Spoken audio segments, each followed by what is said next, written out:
Thank you for pressing start on episode 98 of Underplayed, KZUM's indie video game podcast. Today, we have two secret games, our special guests, Jacob Price, and a review of our featured game, Journey.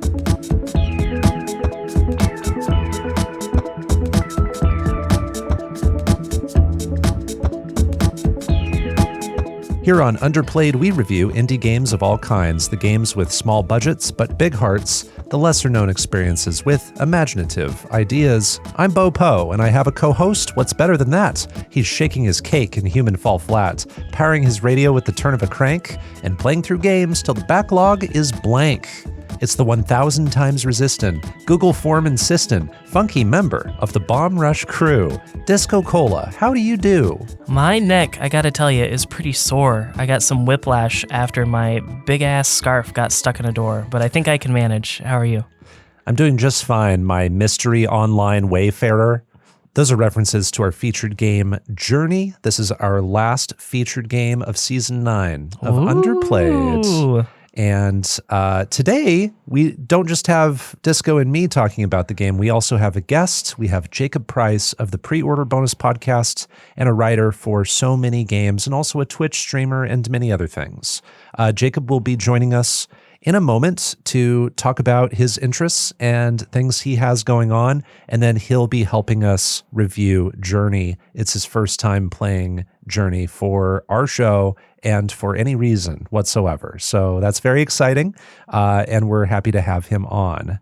Next episode is going to be a special episode. It'll be our Season 9 recap and reflection episode. Yeah, those are fun. I've been thinking about some of the topics like while I was in the shower. Like I'm pretty confident I've got like overrated game down pat, but you know, I'm starting to think about that, starting to think about soundtracks and stuff. So cool. Yes, it's our episode where we look back at the previous season and we talk about our favorite aspects, and it's a ton of fun. It's a great reason to reflect before we move on to our next season. And we are sitting down in a studio together today, Disco, like we do for every recording that we do on Underplayed. You and I are sitting in the same room, and we are in the studios of KZUM. That's right. A community radio station, and it's a special week. Yeah, so here at KZUM, we're participating in a local fundraising event that a lot of nonprofits in town are participating in.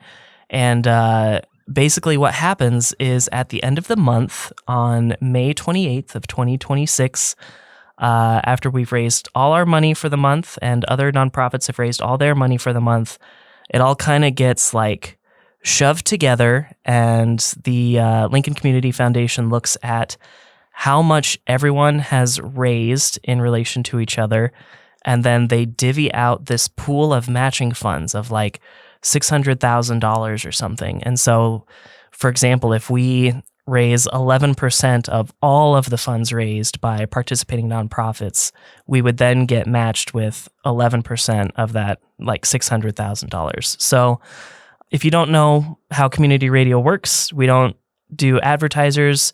Even our podcasters don't do advertisements, so that includes us. We don't get paid. We put a lot of money in to actually do Underplayed. And we are free from commercial interests and shareholder, interests that way, and that's the way we like it. But we only get to stay that way when people donate. So if you're interested in supporting Underplayed, the best way really to do that is by supporting KZUM. You can go to kzum.org and donate there. There's a donate button halfway down the page. You could just go to kzum.org/donate and it'll redirect you. And that's always the best way to support Underplayed. And if you do that, there's a little like comment section where you can write in, hey, this donation is in honor of Underplayed, and that would mean a lot to us if we found out there was a donation for Underplayed. But if there is any time this year that you're going to donate to KZUM, May is always the best month for that. Yeah, your dollar goes a little bit further. And so if you're one of those people that kind of waits for that perfect time to help out a community radio station like KZUM, this is now the time. And we really appreciate you supporting the radio station that allows us and other podcasts to do content like this. Without KZUM, we wouldn't really be producing Underplayed quite like this, and we wouldn't be able to do it as well. So it means a lot if you think about giving to the station, and if you go ahead and go to kzum.org and give to the station. Also, just one last quick announcement. I wanted to share that I was recently a guest on another gaming podcast. This podcast is called Date With Us, a dating sim podcast. It's with our friends Claire and Kanisha. They have guests on all the time. They have their guests pick a dating sim or some kind of a game that has romantic elements. And then both hosts and the guest will play the game and talk about it. Well, I found a little loophole, DiscoCola. I found a way to not just review one game with Claire and Kanisha, but 3 different games. This is your Tory remastered. Yeah, that's right. But the game series I decided to pick for my appearance on Date With Us was the Emily is Away series, which I had played the first game many years ago when it first came out, but I hadn't played Emily is Away 2, spelled T-O-O, or Emily is Away less than 3. And so I pitched this idea to Claire and Kanisha. They were very into it. And this is not your traditional dating sim kind of game. It is kind of a take on the early days of AOL Instant Messenger and also Facebook by the end of the series. You're making choices to change the narrative. Getting to know these people just through your screen and through chats with them, you never see their faces. And so this series is quite something. It goes in so many directions, and I had a blast talking about all 3 games with Claire and Kanisha. So if you look up Date With Us, a dating sim podcast on your podcast app of choice, you will find the podcast and look for the Emily is Away episode. Also listen to all their episodes. They're great. So I just wanted to share that I recently did that as a collab. Before we move on, since this is a big episode, we do want to move on soon. There are a few very easy ways to support Underplayed. They cost nothing. They take almost no time at all, and we would really appreciate you doing these things for us if you haven't already. 1, you can give us a follow and a 5-star rating on podcast platforms. That makes us appear more consistently for you and for other people. Another thing you can do is follow us across social media. We have links in our show notes for that. And 3, sharing our podcast by reposting our stuff on social media and telling your indie game loving friends about us means a whole lot. And as always, we love you. Thank you for listening. It's time for our secret games. Secret games. Secret games. I know you're playing without me. Secret games. Well, I'm here to tell you, baby. Secret games. I've been playing too. Secret games. Ooh. In Secret Games, we each pick an indie game to play on our own time, and then we come together and reveal what we've been playing and review those games. I have no idea what DiscoCola picked to play for this episode. He doesn't know what I picked for this episode, and I'm very excited for this pick in particular because it actually has something very personal to do with our guest today, Jacob Price, but I won't reveal what mine is yet. We'll start with you, DiscoCola. Let the mystery be no more. Reveal your secret game for episode 98 of Underplayed. My secret game is a narrative adventure from 2019 developed by Moon Eye Studios, and this game is called Lost Ember.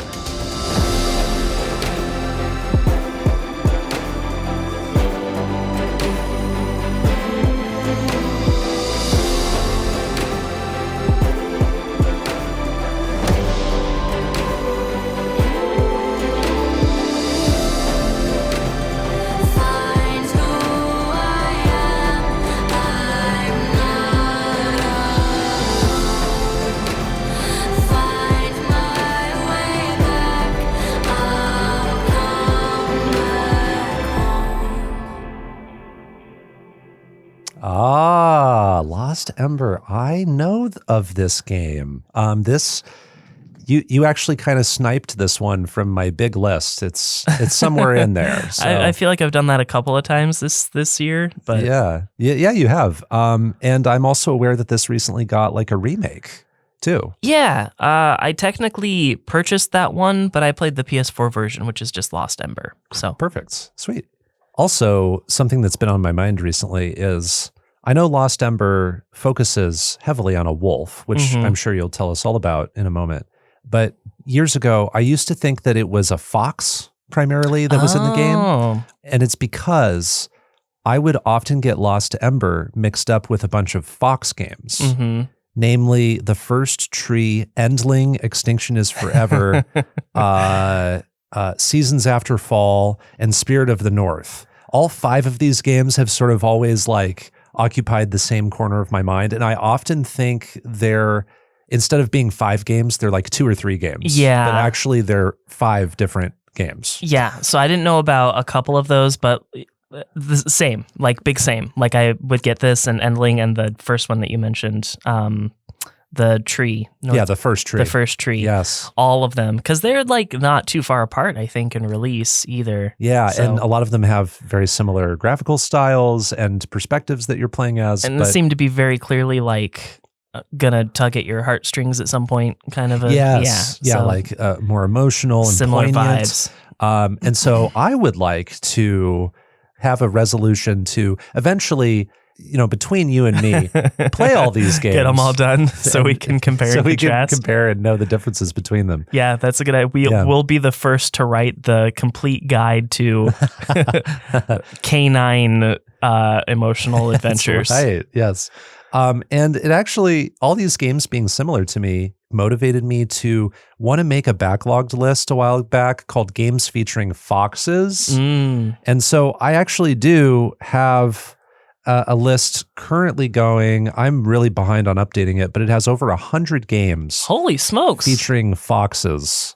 All the ones that we've mentioned are included in here, but a lot of fox games out there. Oh, yeah, I see. Night in the Woods and Star Fox. So, yeah, Yes. it runs the gamut. It really does.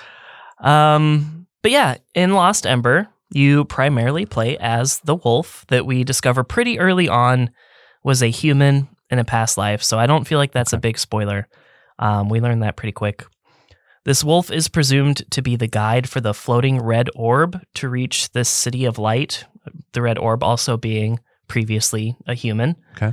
At the beginning of the game, you are given the specific option for this spirit to have dialogue and voice acting with the wolf, or you can have the spirit be wholly unable to communicate with you directly.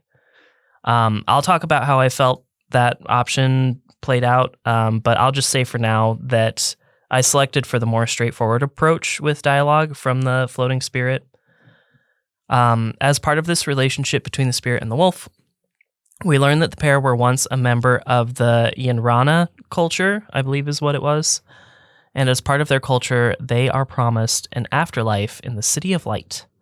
So these two adventure together to learn why this red orb spirit has not ascended to the City of Light.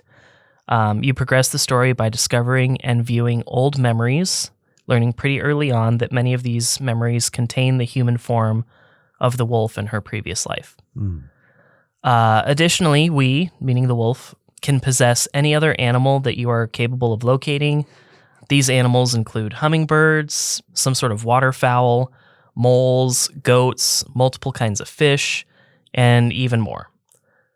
Each of these different animals provide different traversal. So, for example, a mole can dig underground for collectibles or find hidden tunnels. Goats can climb pretty much any surface, and my absolute favorite, the hummingbird, can fly just about anywhere very, very quickly. Ooh, fun. So we'll use all of these various animals to navigate this super surprisingly sprawling world and find the various memories and echoes that appear as red smoke in the distance. So for things that I liked about Lost Ember, and again, I played Lost Ember, not the Rekindled edition. Oh, that's what it's called. Yes. I think the differences are mostly performative. Okay. Performance differences. Graphics and fidelity increase. Yeah. And I rarely notice those anyway. So Okay. for things I liked, the world is surprisingly beautifully fabricated and is incredibly vast in ways you wouldn't expect.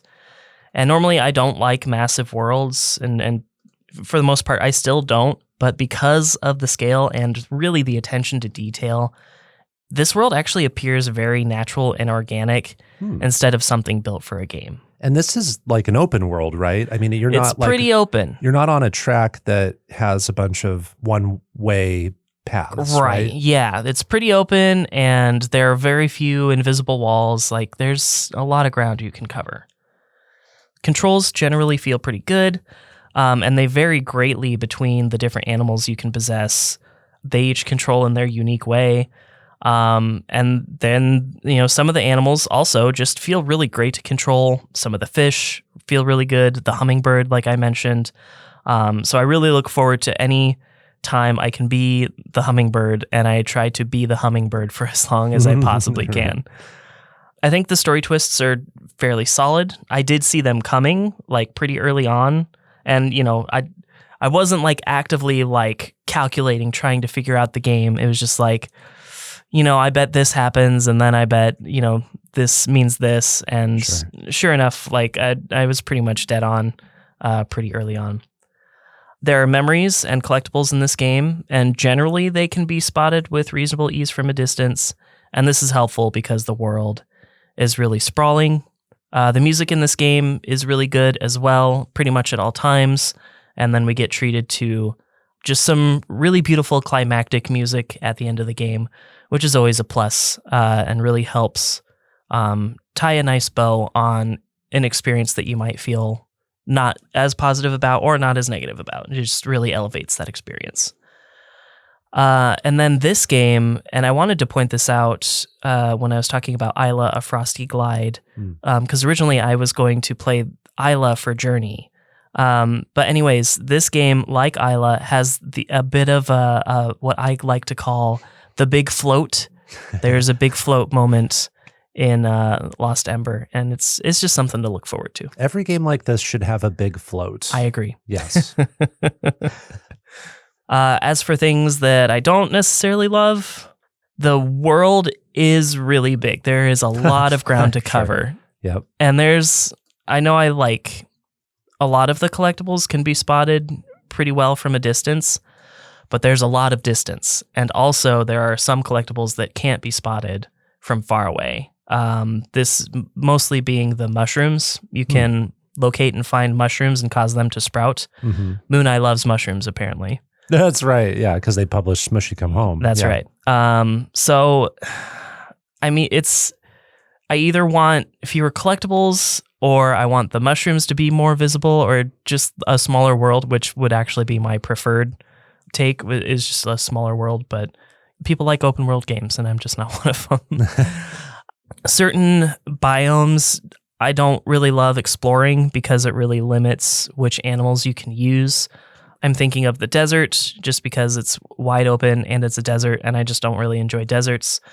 All the animals that are there are like, it's pretty slow moving, and there's just a lot of ground to cover. I kind of just like breeze through the desert. Like I saw one memory and I saw another one, and then before I knew it, I was in the next zone. And when I looked at the collectible screen, I missed a bunch, but I was just like, I'm ready to be done here. And there's also like really shallow waters where there's not enough depth for fish, but it's really slowing down the wolf because you're having to walk through a lot of water. So some biomes I just don't really enjoy.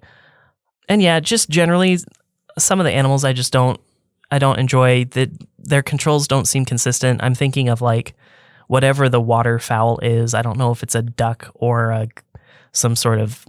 Anyways, it doesn't feel great to control. It's like diet hummingbird, but flat. It's like, and has no flavor. It's like LaCroix, like a diet LaCroix or something. So some animals I just don't really enjoy. But you know, with all of them needing to feel different, I imagine it's hard to like nail all of them and make them feel like they each deserve to have their own special moment, right? And also be perfectly controllable. Yeah, no, that's true. And to add on top of that, there are certain like points in the game where they might add just like a small tunnel you have to navigate through, and it feels like it's almost just for the excuse of like, well, we generated this lemming that like you had to use at the beginning of the game, but we want to make sure you use it more than once because it's not very enjoyable to play. So there are certain sections where it's just like they kind of put an obstacle in front of you just for the sake of making sure you use these animals again. Okay. But in the end, I had an overall positive experience. I think the story that unfolds in front of me is well told, and I really do like the voice acting that we do get from the Red Orb Spirit and the story that it tells and the relationship that grows between the two of them. I will say that you will still probably get most of the story out of Lost Ember if you choose the option to remove the voice acting and dialogue. Okay. I think that most people will still understand what's going on based on how they visualize the memories. And I think that's a really, really commendable thing that Lost Ember was able to pull off. It's a testament to their ability to tell a story a couple different ways really effectively. Yeah. So in a way, this could have been a wordless game for me if I had chosen that path. And I think I would have gotten out of it what I was supposed to. Okay. But ultimately I did every time I was watching a memory, I was thinking like, would I still understand what's going on if the voice acting wasn't here? And I think I did get the story down. So nice. All in all, really positive experience. I don't have much to complain about. I just wish it was a little bit of a smaller world personally. But all the same, I recommend it to people who like narrative journeys, and I will give this an 8.0 out of 10. Wonderful. I have jealousy a bit that you were able to check this out, and I haven't checked it out yet. So I really want to play this. I've wanted to play it for years and just haven't gotten around to it. Maybe it's paralysis from wondering which one of the 5. Which one of the big 5 canine games should I play? But yeah, I don't know if I have any questions. You described it so well, and I just want to shout out that I think this is the game that really catapulted Moon Eye to being able to be a powerful publisher with publishing Smushy Come Home and Haven Park, Farewell North, and then also their upcoming next game that they're developing is Ikuma the Frozen Compass, which I'm very much looking forward to. I think it looks like a delight, and I think it's super cool that you got to play this and cover it today. Cool. Well, I can tell you that for sure I will pick Endling at some point down the road. Okay, sounds good. I had intended to do that for this episode, but I couldn't make it work. Yeah, sweet. Well, maybe I'll look at doing First Tree or Seasons After Fall or something. I will avoid those ones. Okay, perfect. Well, where can you play Lost Ember? You can play Lost Ember on PC, Switch, Xbox One, PS4, and then the Rekindled edition on Xbox Series X and S, PS5. Perfect. It is time for My Secret Game. My Secret Game is one that I won in a giveaway during Chip Dip 18's stream like a year and a half ago, maybe. He was giving away this game for some reason. I can't remember. It could have been during like a charity stream. And he did a drawing for this game. And it's also a game he loves, too. All right. Which could have been why he picked it to be a giveaway game as like an incentive. Final Fantasy IV. I'm picking the indie game Final Fantasy IV. My secret game today is called Arco.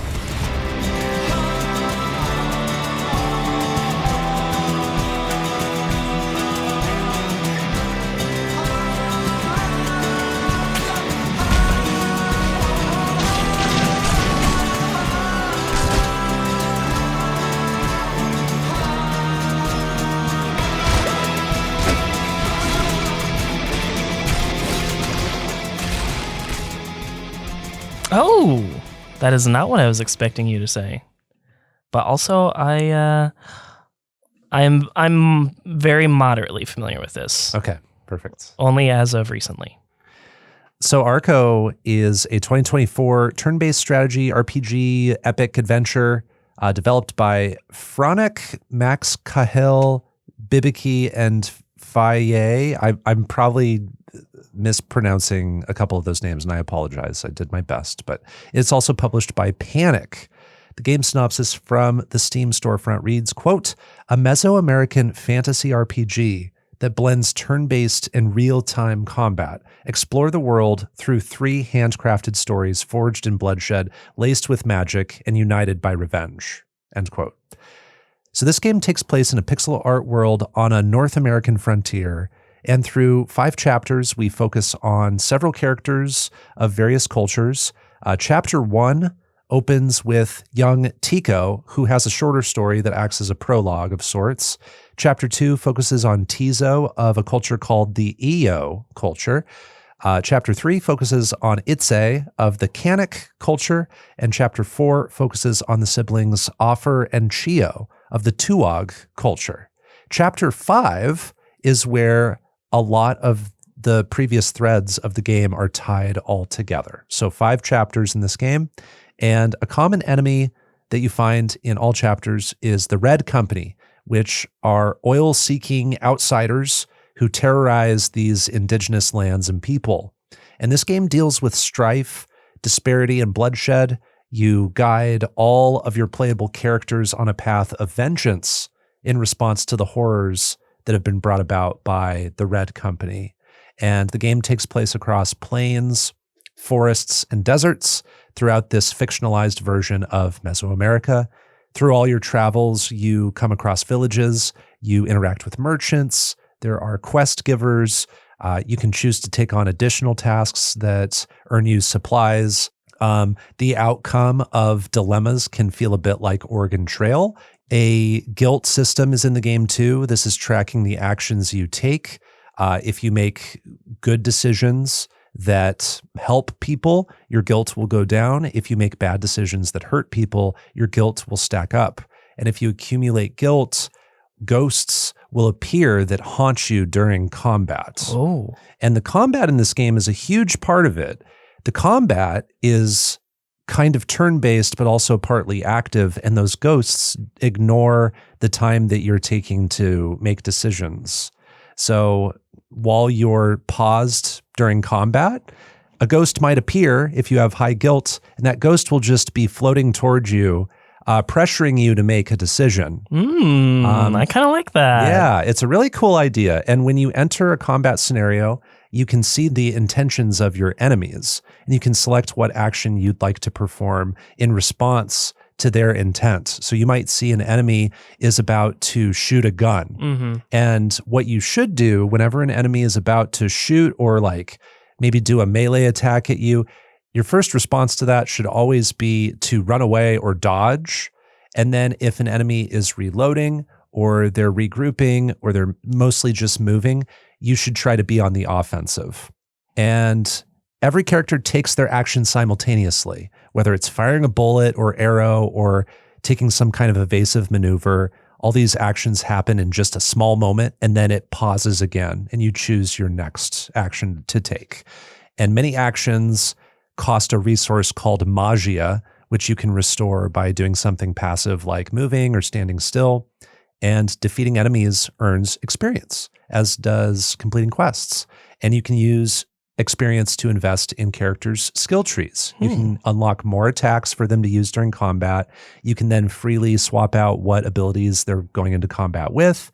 If you want to do a loadout of really expensive attacks that do a lot of damage, you can do that, but you'll have to save up your magia to be able to use that. Or you can go in with a mixture of like really inexpensive powers and like maybe 1 or 2 really powerful abilities. So this is kind of the intention thing makes me think of Slay the Spire, because I don't remember how many games like show your intent, the enemy intention. Absolutely. But then the like actual way it's laid out reminds me of Transistor, which is a game I haven't been able to mention for a while.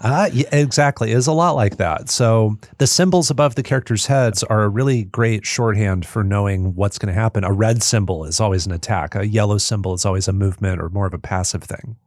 So you're using iconography and like really small symbols to understand what's going on in a battle and then making decisions on the fly constantly. And you have a journal that you use to keep track of tasks, an inventory of items that you can use to augment your attacks and heal in and out of combat. And your goal is to explore this vast tapestry of civilizations, fight off the Red Company, along with bandits and dangerous creatures that come your way, and seek revenge for the wrongs done to the people and lands you love.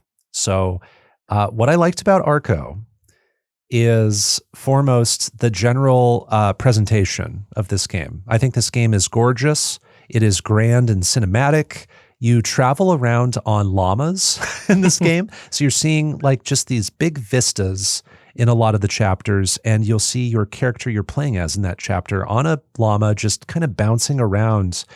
And it really shows this sense of scale in this beautiful pixel art world. I love the landscapes no matter what chapter we're in this game. And it's just luscious. It uses a lot of color effectively. And the writing is also exceptional. Everything is written with such a poignant tone. At any time, you get the feeling that there's something much larger at stake for these characters. There's the Red Company that they're seeking to get revenge on, but the actions you take feel like they have impact for not just the current generation, but for future people. And this is a story of people interacting with other people and how the landscape changes with the introduction of these interlopers. And it's about the birth of a cultural region and who deserves to live. It's got tons of poetic descriptions of things that underscore how fragile the world is, too. I just think the story and the writing is so well done, and it happens in a game where we don't really get to see people's faces that closely. Mm-hmm. We see their faces in tiny portraits when they talk, but we're not hearing them speak. We're reading the story of this game. But and even in the trailer, those portraits don't have like a lot of detail going on. No, not a lot, but you still get the sense of who these characters are really well because of the writing. That's how good the writing is. It just has so much weight to it. I love the style of the menus, and just like when you're going into your inventory or the map, or just reading dialogue, the writing is super chunky and legible. The inventory was very easy to follow. You're never in question about what does what. So that's all very clean. The combat, I think, is exceptionally designed. You will encounter lots of enemies like bandits that will shoot guns at you in this game. And when someone shoots a gun, and that's the action they take, that doesn't mean the bullet will reach you during that action. The bullets might make like half of the distance to you, and you can see them frozen on screen. Whoa. So it's almost like a super hot Bullet sort of time. situation. Yeah, exactly. And so sometimes you have to react to an attack that you didn't quite evade yet. You get another chance, if you will. And so sometimes you can try to roll dodge through bullets, or maybe there's a shotgun spread and multiple bullets are spraying out from that shotgun blast, and you find a little window to weave through. And when you make that work, you feel like you've been really efficient with your movement, and you can close the gap between you and that enemy, and then you have a turn where you attack. So you take risks like that. It plays a bit like cat and mouse. Fights often have you scraping by and just feeling that tension and winning with just a few hits left. And then you get to regroup and heal afterward. And so I just think it feels really nice, and it's always evolving chapter to chapter as well, because we play as all those characters from different cultures. Their play styles and their movements and their attacks are changing. Some of them are more mobile than they are offensive based. There's a character that allows you to switch places with an enemy, and when you do that, it stuns the enemy. There's some characters that have the ability to heal both themselves and allies. You'll pick up allies during quests in this game too, and they'll fight alongside you temporarily. So there's a team aspect that's going on in Arco. And I just love where this game goes with its many portraits of redemption. Chapter 5, where this game eventually leads, is a very satisfying conclusion to this tale of anthologies. So I just have a lot of praise for this game. I do have a couple pretty large dislikes for this game. The combat, while it's well thought out and there's so much to it, there's a lot of depth to it, even though it looks very simple on the surface. For me, The combat was a little bit exhausting in long stretches. So I wanted to just sit down and keep playing this game for its story and the way it's written and how it's presented. And the combat was fun in small doses. It's when I would go into my, 20th combat scenario in a play session where I would really just kind of start to feel the length. It was a little exhausting. Like I'm using my mind a lot to do the combat in this game. And then the skill trees can be a little overwhelming. There are a lot of attacks you can invest your experience points in. And because it's a skill tree, you will invest in one side of the skill tree and you're really attracted to something at the top of that skill tree because you have to buy certain skills before you can get the next. Yep. But then on the complete other end of the skill tree, there might be another attack that you really want to invest in, but it would require so much experience and so much devotion to another play style that you feel like you have to really focus on one side of the skill tree sometimes. You also don't get enough experience that you can come close to buying everything. So you have to make tough decisions. Oh, that's hard for me. I know. Some people will see that as a good thing, that it's a game that is forcing us to make tough decisions. But the other problem alongside this is I never had a sense of how much experience I would get in a chapter. I don't know if I'll be able to eventually get those two awesome skills on opposite sides of the skill tree. So just to ensure I get something I really want, I do have to play it safe and invest on one side. And I found that even though I tried to do every side quest I could to get those bonus experience points, I did all the optional fights I could, I still had so many things to buy that I didn't have all the experience points for. This is like another game we played within the last couple. What was that? Grand Soul Saga. I was like, I don't know how much experience points are in this, and it's like, I don't know. Fights don't always respawn. Like you can't just like farm. Yeah, so. And you can't really farm in this game. It's not like you can keep necessarily going back to the same places to farm experience. Once you have an encounter, that encounter's done. Once you complete a quest, you get 5 experience points for this quest, and then that's sort of it. Like the options of ways to get experience points dry up as you play the chapters more and more. But at the same time, you don't know how long the chapters are always. Right. So Arco is an incredible collection of vignettes portraying characters I cared about. Chapter to chapter, it is reinventing its combat through the various skill trees. Poking around its world reveals a lot of optional and compelling stories. It doesn't have my favorite style of combat, and it's a style of combat that wears me out a bit. So this game ended up feeling a little long, a little tedious at points because of the sheer number of battles. But I think this is an ambitious game. I think it's bold. I think it's super stylistic and cinematic. For me, this is an 8 out of 10. I know a lot of people are overwhelmingly positive on this game, and I totally understand why. I know for tons of people, this is more like a 9 or a 10 out of 10, and I completely understand why. And this game is playable on PC, which is where I played it, and Mac and Switch. Rock on. Well, I'm thinking about how you're talking about all these different vignettes that eventually sort of like come together in chapter 5 or whatever. And it's making me think of Banner Saga. How apt is that comparison?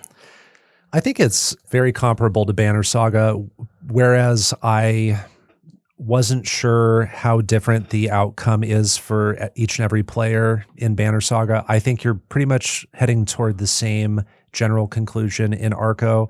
I think there's maybe a little bit more of a precise funnel in Arco, but the general idea that everything converges at the end, yeah, that is a great comparison. And then from chapter to chapter, there's like no threads that overlap. It's not like you play chapter 1 and then like there's one small thing in chapter 1 that leads into chapter 2. It's just like different anthologies that only converge in the final chapter. I think there are little things you might notice. One big thing is that you're constantly hearing about the Red Company. That's the common presence throughout all of this. And then like at the tail end of every chapter, there's some tie-in to previous chapters in a cool way. And then chapter 5, I think, is realizing the full potential of what the ends of the chapters are doing, if that makes sense. So there's a little bit of it. Okay. Yeah. Cool. Well, I think I like the concept of just all these different anthologies that converge. And this might be like an experience like Banner Saga that I actually maybe enjoy. I think compared to. I think you would enjoy this, and it does something different with the tale of a North American frontier, something I'm not as used to. Right. You know, it's not it's not a strictly American North American frontier. It is a different place, and the influence of those areas of the world are felt, even though these are fictional cultures, and this is a fictional society that is intruding and invading and killing these people. It feels like it is a series of stories plucked from real world history too, with some fantastical elements too. There's magic in this game. Right. And I think that's so fascinating. The magic and stuff never ripped me out of the experience, or never felt like it didn't belong. It felt like it was very tastefully peppered in. So yeah, I think it's an interesting game of different influences, and I want to hear more about it from Jake, because I know he loves it. I've never heard him like expound on it a ton, so maybe we'll get to that when we talk about some of the games that he finds influential. We'll see. Yeah, so those are our secret games, Lost Ember and Arco. Let's move on to our discussion with Jacob Price, this episode's special guest.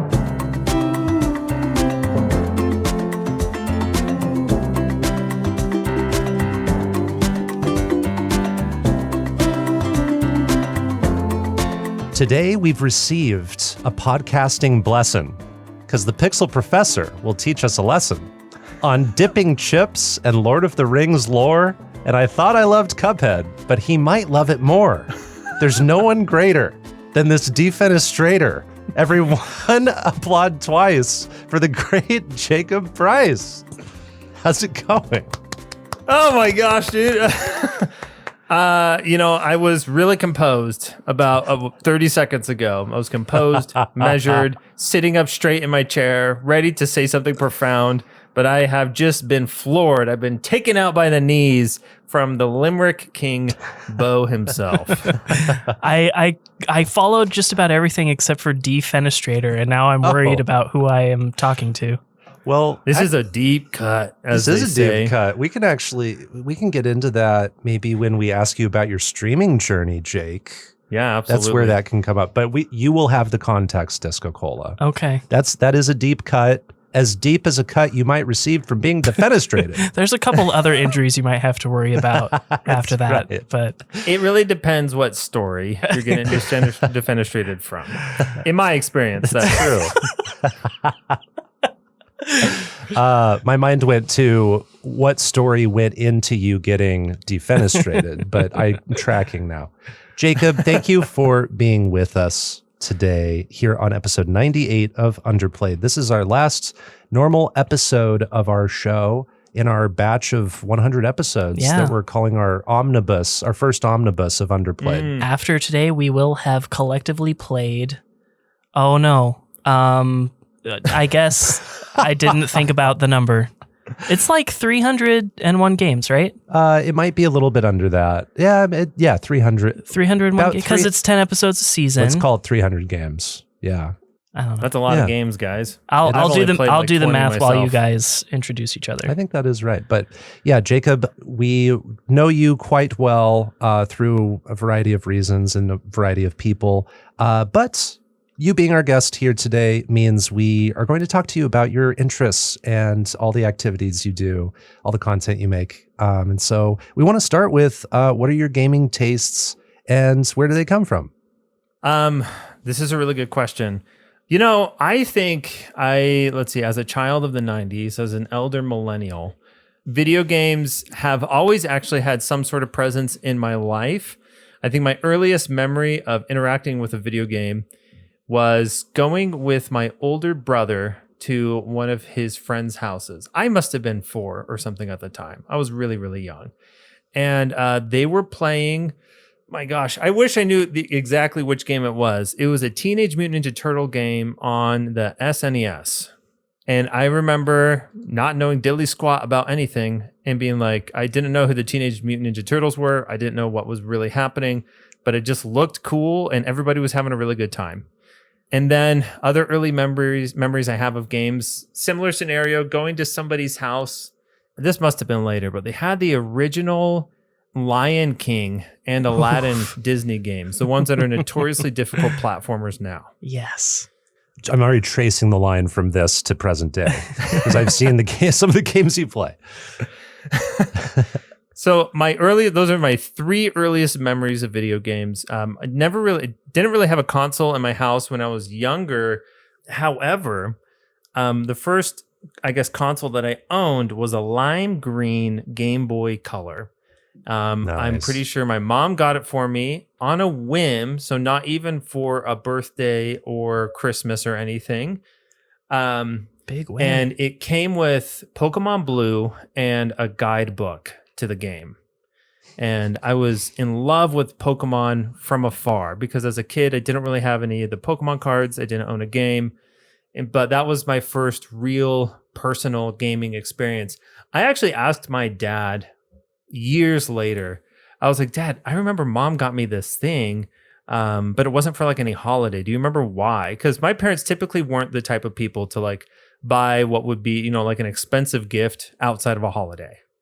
That was pretty rare. So I asked my dad about it, and he said, sometimes your mom just has this knack of knowing when your kids needed something. And that was his response. And that I always found that to be really touching. And so I played a lot of Game Boy Color, a lot of Game Boy Color games, Game Boy Advance games, a lot of Pokemon games. A Link to the Past was my first Zelda game that I played by myself.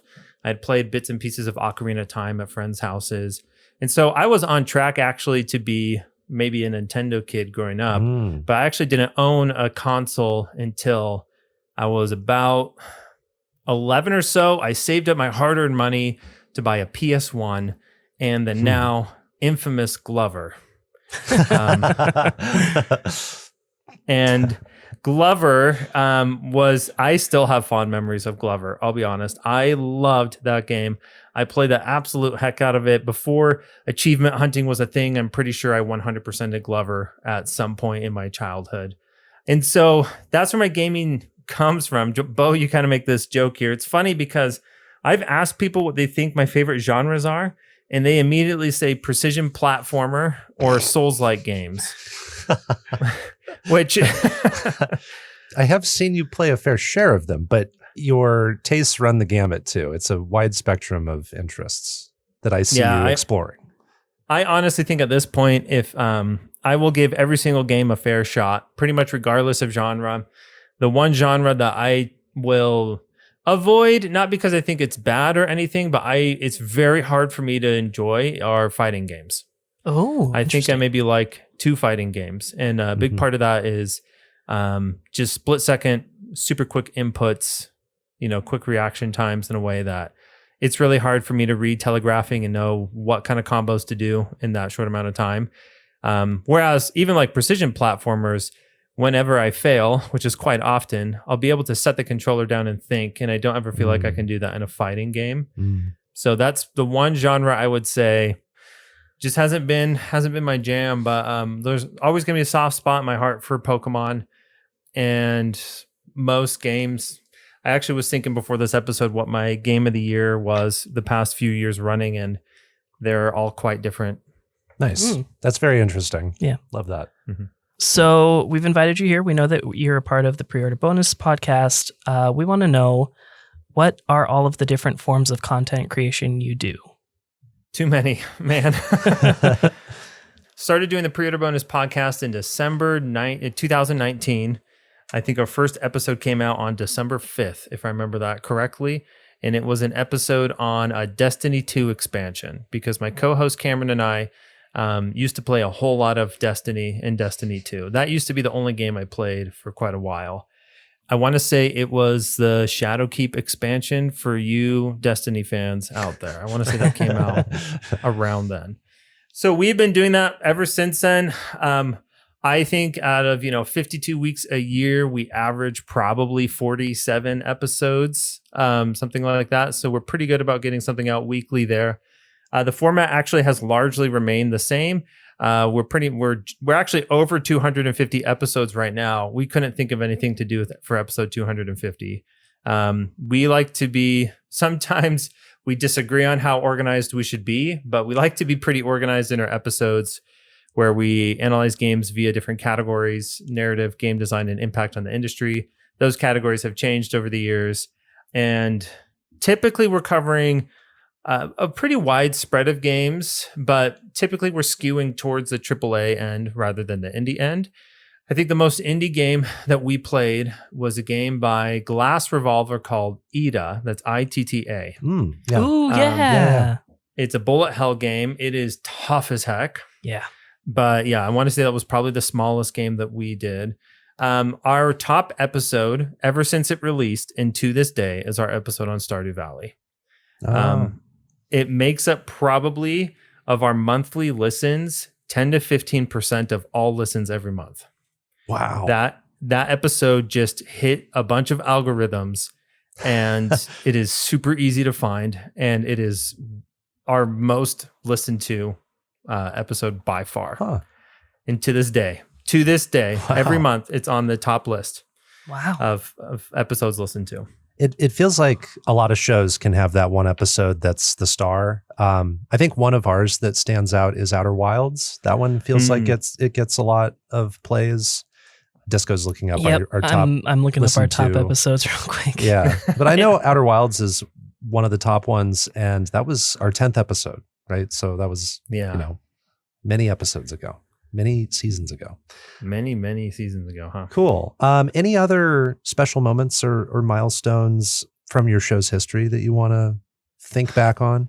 Yeah, it's less of an inside joke now, but in 2017, when Breath of the Wild came out, we started mentioning The Legend of Zelda Breath of the Wild, probably in our like opening little conversation before we started reviewing or analyzing a game. We brought it up several weeks in a row, and our community at the time was just like, we managed to attract a bunch of gamers who thought Breath of the Wild was overrated. Cameron and I were just constantly singing its praises, and in our Discord, Interesting. A bunch of folks were just like, you guys are in love with this game. Like, this game's not that good or whatever. And so we kind of made this joke where with our the joke was that we would never do an episode on Breath of the Wild, in part because nobody wanted it, and because we had already talked about it over the span of like 8 or 9 different episodes. Right. And so they're like, You've there's nothing it. for you guys to say. Yeah. They're like, just Love that. spice. They're like, splice all these episode bits together. There's your episode. Right? Well, that needs to be a special episode someday. Yeah, I was going to say that's a lot of work to do But that. you'd have to find all those pieces. But if you listen to all the episodes around then, you'll be able to track them down. Well, we've held fast to our promise. We've never done an episode on Breath of the Wild. However, Dave Jackson from Tales from the Backloggd reached out to Cameron and I and asked us to guest on his show talking about The Legend of Zelda Breath of the Wild. So we found a loophole. There you There go. you go. Love So that. honestly, everybody wins. The few people that wanted an episode for Breath of the Wild, they got it, just in a different podcast feed. And for the people who didn't want that, it didn't taint their podcast feed. Yep. So there you go. So, we found the loophole. Everybody wins. I would say our episode, 200th episode was another highlight. We decided to try to play around with the number 200. And one of the things we did was like, what do you think are the best games that you can beat in 200 seconds? Or 200 minutes. I was going to say that's 200 minutes. Excuse me. 200 seconds? 200 minutes. And then what games have you played for 200 hours or more? So we were able to do stuff like that, and it was a lot of fun. Yeah. I remember listening to that episode. It's very good. One of the first episodes of your show I listened to, and I loved it. Oh, thank you. I've got so many things now to like follow up on at the end of the questioning. Okay. What kinds of work can people find you doing for so many games, and what have been some of your favorite projects? I just want to say I love the editor, Jason. I got to tell a funny story though. Sorry, Jason. You know I love you, okay? Everybody, it's It's known. at Jason's It is public. expense. Okay. Got it. I'm going to take this to, I'm going to deviate quite a lot, and then I'm going to bring this back to so many games. So everybody, please be prepared. Okay. I attended an academic conference while I was in graduate school. And one of the speakers there was a professor from Harvard. And the professor from Harvard, obviously, I mean, super high quality professor, speaker. And this was, I was in this really cool meeting where it was just like, I don't know, a dozen PhD candidates that were willing to kind of just have this conversation with this distinguished professor from Harvard. It was a super cool experience. And somebody asked them, they're like, when you like applied for the job at Harvard, like what were you expecting? Like, how did that process go? And they said, well, I didn't apply for a job at Harvard. What happened was that somebody from Harvard reached out to me to do a guest lecture. And they asked me to lecture on a topic that is outside of my area of expertise. And they asked me to lecture for an hour on this. And it was going to be public, open to all students and people on campus. And they said, well, if Harvard asks you to perform a lecture, you do it.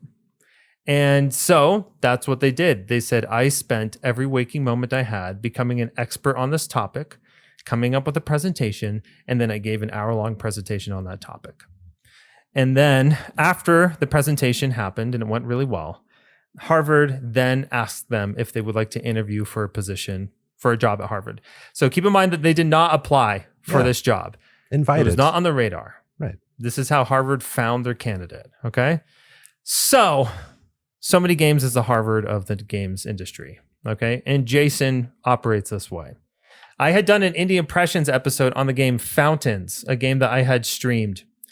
And Jason had listened either to the episode or was watching me stream the game. Jason reached out to me and said, hey, Fountains was a game that my, magazine, So Many Games, we got a key for, but nobody wanted to take it on because it was really tough. It's this Souls-like game.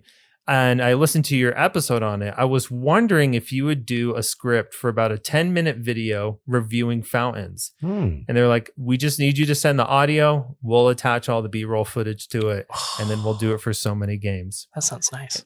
And so I said, yeah, that sounds fantastic. Absolutely would love to do that. And so that's what I did. They published it on their YouTube. Then Jason was like, hey, man, that was pretty good. Do you think you would want to review games for So Many Games? Nice. I'd love to have you on board. Oh, I love that. That's so great. I like the analogy too with the Harvard example. So what have been some of your favorite projects to work on with them other than the Fountains projects? Yeah. I was super pleased to be able to be selected to do the review for the game Replaced, which came out just recently. What was that, last month at this point, right? April 2026, it came out. So it was super exciting to be able to play that game in advance, form some thoughts, and then write that review. That's a game that I had been anticipating for a super long time. Jason, again, seriously, I love Jason. He's a fantastic editor. He's the type of person that is like, you have an idea, you pitch it to him. He's going to say, let's test this out. Let's see how this works, right? So I've been able to write different articles, not too many, but I do, for example, I did write something that should be coming shortly in the Patreon newsletter talking about Exit 8, the game, and Exit 8, the movie adaptation that just came out. Exciting. Cool. So doing stuff like that, super fun. Some of my favorite reviews that I've ever written for So Many Games would be one on Cast and Chill. Cast and Chill came out, I want to say over a year ago now, maybe a year or so. And I love to go fishing, and I love to go fishing with my kids. And so I was able to play with the format of that review. It was kind of this intertext where I was talking about an experience when I was out fishing with my kids versus what fishing is like in Cast and Chill. I also got to review the game Artist Impact, which is one of the absolute wildest games that I've ever played, with some of the best pixel art I've ever seen in my entire life. So those are two reviews that were just an absolute hoot and holler to write. Yeah, if people didn't pick up on this, Jacob is a big pixel art fan and is a somewhat of a pixel artist himself. Represent. Yeah. So what has it meant to you to start streaming as ChipDip18 and share your journey of exploring games with others? And where does that fall on the timeline of things? So that's also relatively recent compared to podcasting. I started in January of 2025 is when I started streaming for real. I had done streams before then, pretty interspersed. Everybody, I hope you got a snack. Another long-winded story coming up here for y'all. But I had no idea what Twitch was until, I want to say 2015, 2016. I was a graduate student and I was broke. And so I was working 2 different jobs in addition to grad school. One of those jobs was working as essentially like a receptionist or somebody who was working for a language lab on the campus where I was doing graduate school, and I was working the night shift. And the lab was pretty quiet then. And it turned out that one of the IT guys, this is back when I was playing a lot of Destiny and Destiny 2, was also obsessed with Destiny and Destiny 2. And he was talking to me about a guy named Dado. And I was like, dude, I don't know what you're talking about. There's no character in the game called Dado. Disco, do you know who Dado is? No. No. Okay. And I probably said something stupid like, who's that NPC? And he's like, it's not an NPC, it's a guy in Twitch. And I was like, what are you talking about? And so he says, dude, you play Destiny 2 and you don't know who Dado is? I was like, no, why should I know? He's right? the guy. He's the guy, dude. I'm assuming he's the guy, like the Destiny streamer. He was one of the Destiny streamers for sure. So anyway, this IT guy, he sends me a link and he says, dude, check this out. This guy live stream playing Destiny 2 or Destiny at the time before Destiny 2 came out. And so that's how I got introduced to Twitch, was back in, I want to say it was early 2016, watching this guy Dado play Destiny while I was working a shift and I had very little to do. I was basically doing my homework and then I had a Twitch stream up. And I've been watching different Twitch streamers since then. Primarily, it has been folks who were in the Destiny 2 community, I would say for the bulk of that period. But as soon as my interest started moving away from Destiny, I started watching different Twitch streamers as well. I'm a huge fan of speedrunners and challenge runners. I'm a big fan of Souls-like games, and so often those things coincide. So I'll watch streamers who are doing, like for example, beat Elden Ring without taking a single hit or without taking any damage, or beat Elden Ring as fast as possible, and that branched out into a lot of different things. So I was in Twitch communities for a really long time, and I remember thinking to myself, I think this would be kind of fun to do. And so when the Pre-Order Bonus podcast started, I kept trying to find ways where I would have time to do streams. And this was just largely impossible because I was working, my spouse was working, and I had really little kids at home. This is before they were in school. And so there was really not much time that I could do it. So fast forward to January 2025, my career kind of hit a low because I had very little classes, a few classes to teach, and a whole lot of time. But my kids are at school, my spouse was working, and I thought to myself, hey, if I'm going to try this streaming thing, now is the time. I actually have time to do it. And so I started doing it then, and I'm super grateful because by then I had gotten to know, for example, Bo. I've gotten to know the fine folks over at No Small Games and other people who do podcasting and Twitch streaming. And all those folks just welcomed me with open arms. It was this huge just injection in the arm. This like, okay, maybe this is something that I can do. Maybe this is something that I can enjoy. Since then, it has totally spiraled out of control in a lot of good ways. And what I probably love most about streaming is for a long time in my life, I didn't have any outlet to be creative or silly. I don't mind being silly. And we do a lot of really silly things on the stream. And I think it's silly and it's fun. And I get a lot of good feedback from people who are in there where it's something that they like having in their ear during the workday. Or for what really warms my heart is when people say, man, I never would have thought to look at this indie game, but man, this indie game looks really cool. So for example, earlier today I was playing a game called Tearscape, which is it is the exact center between A Link to the Past and Bloodborne. And it is this pixel art, dungeon crawly kind of Bloodborne-esque game. And I'm in love with it. And then being able to like stream a game like that and people be like, oh, this game actually looks pretty cool, right? So that's where I'm at with streaming. And that's kind of what I hope it is. It's just a fun place to be. And we can look at some games together. Yeah, that's a great portrait on how many things streaming can be for the streamer and the community. And the magic of discovering a game through your streams, that's sort of another version of what you do through so many games and through, your indie impressions and the pre-order bonus. It's cool. It's like it's another outlet for that. And yeah, it's just some people will only discover games that way. So you're catching more people. Yeah, it's super rewarding. It's a lot of fun. My spouse is super supportive of streaming, and so are my kids, which is a big boost as well too. We're slowly playing through Bonnie Bear Saves Frog Time, which actually was a game that a Twitch chat viewer recommended. And the longest time, I was like, I don't know if this guy's pulling my leg or not, but I finally bit into it, and I was like, no, this game actually rules. And my kids will ask me, they're like, Dad, what do you think is going to happen next in Bonnie Bear Saves Frog Time? I'm like, I don't know, kids. It's one of the weirdest games I've ever played. Anything can happen, literally. So yeah, it's a good time, and I get a lot of support doing it, and I get a lot of fulfillment as well too. We've name dropped, your podcasts and where you write words and things. We'll ask you to summarize where people can find all of your work in a bit. But if anybody wants to follow Jake, everybody should follow Jake at twitch.tv/chipdip18. It's a great time over there. Thank you. Now, you've talked a little bit about your teaching. We know you teach a variety of topics in your professional life. How do you find gaming intersecting with your work in teaching? More and more, honestly. It's I won't go through my whole history of what my research topic has been, but in essence, it is within what's called the environmental humanities or post-humanism. And my sort of angle there is looking at the relationship between humans and non-humans. So how do we humans as a species interact with non-human species, whether they be plant or animal? How do we establish relationships? If we do, how do we designate that something is bad? And why do we do that? Like from the philosophical sense, like morally, what makes something different, or culturally, what creates a specific perspective towards something, right? And I love video games. They're a lot of fun, as we all know.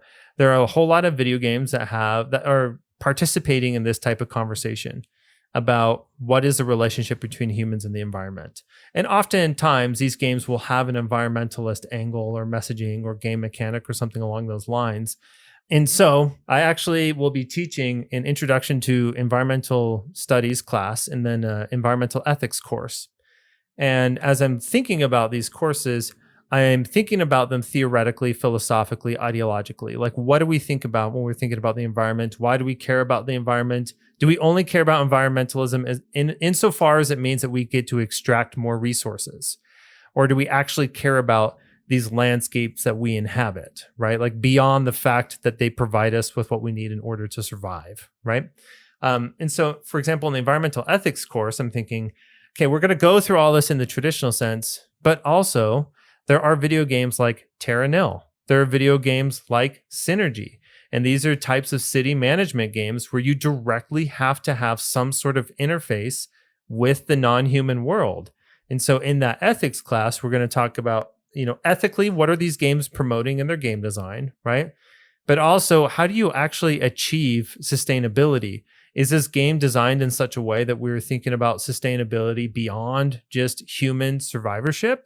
There's also a game, it's called Eco, and this is ECO, not to be confused with ICO, which I pronounce as ICO. Yeah, anyway, and not Echo the Dolphin, not that one. Not Echo the Dolphin. I'm not that cruel to my students. But with Eco, it's a game where it's essentially functions like an MMO, but you must collaborate with other players. You must create legislation and policy of how you will extract resources to ensure, the survival before some sort of apocalyptic event. And so for an ethics course, I'm very excited to have students simulate what we've been talking about theoretically in a video game to see if they can come to a consensus about how to take care of the environment, right? So with my work and teaching, yeah, it's in there more and more. I'm teaching a class in the fall that's kind of just a introduction to academic studies or academic analysis of video games. And so it's there more and more and more. And this is the last thought I'll have, because obviously I can keep going.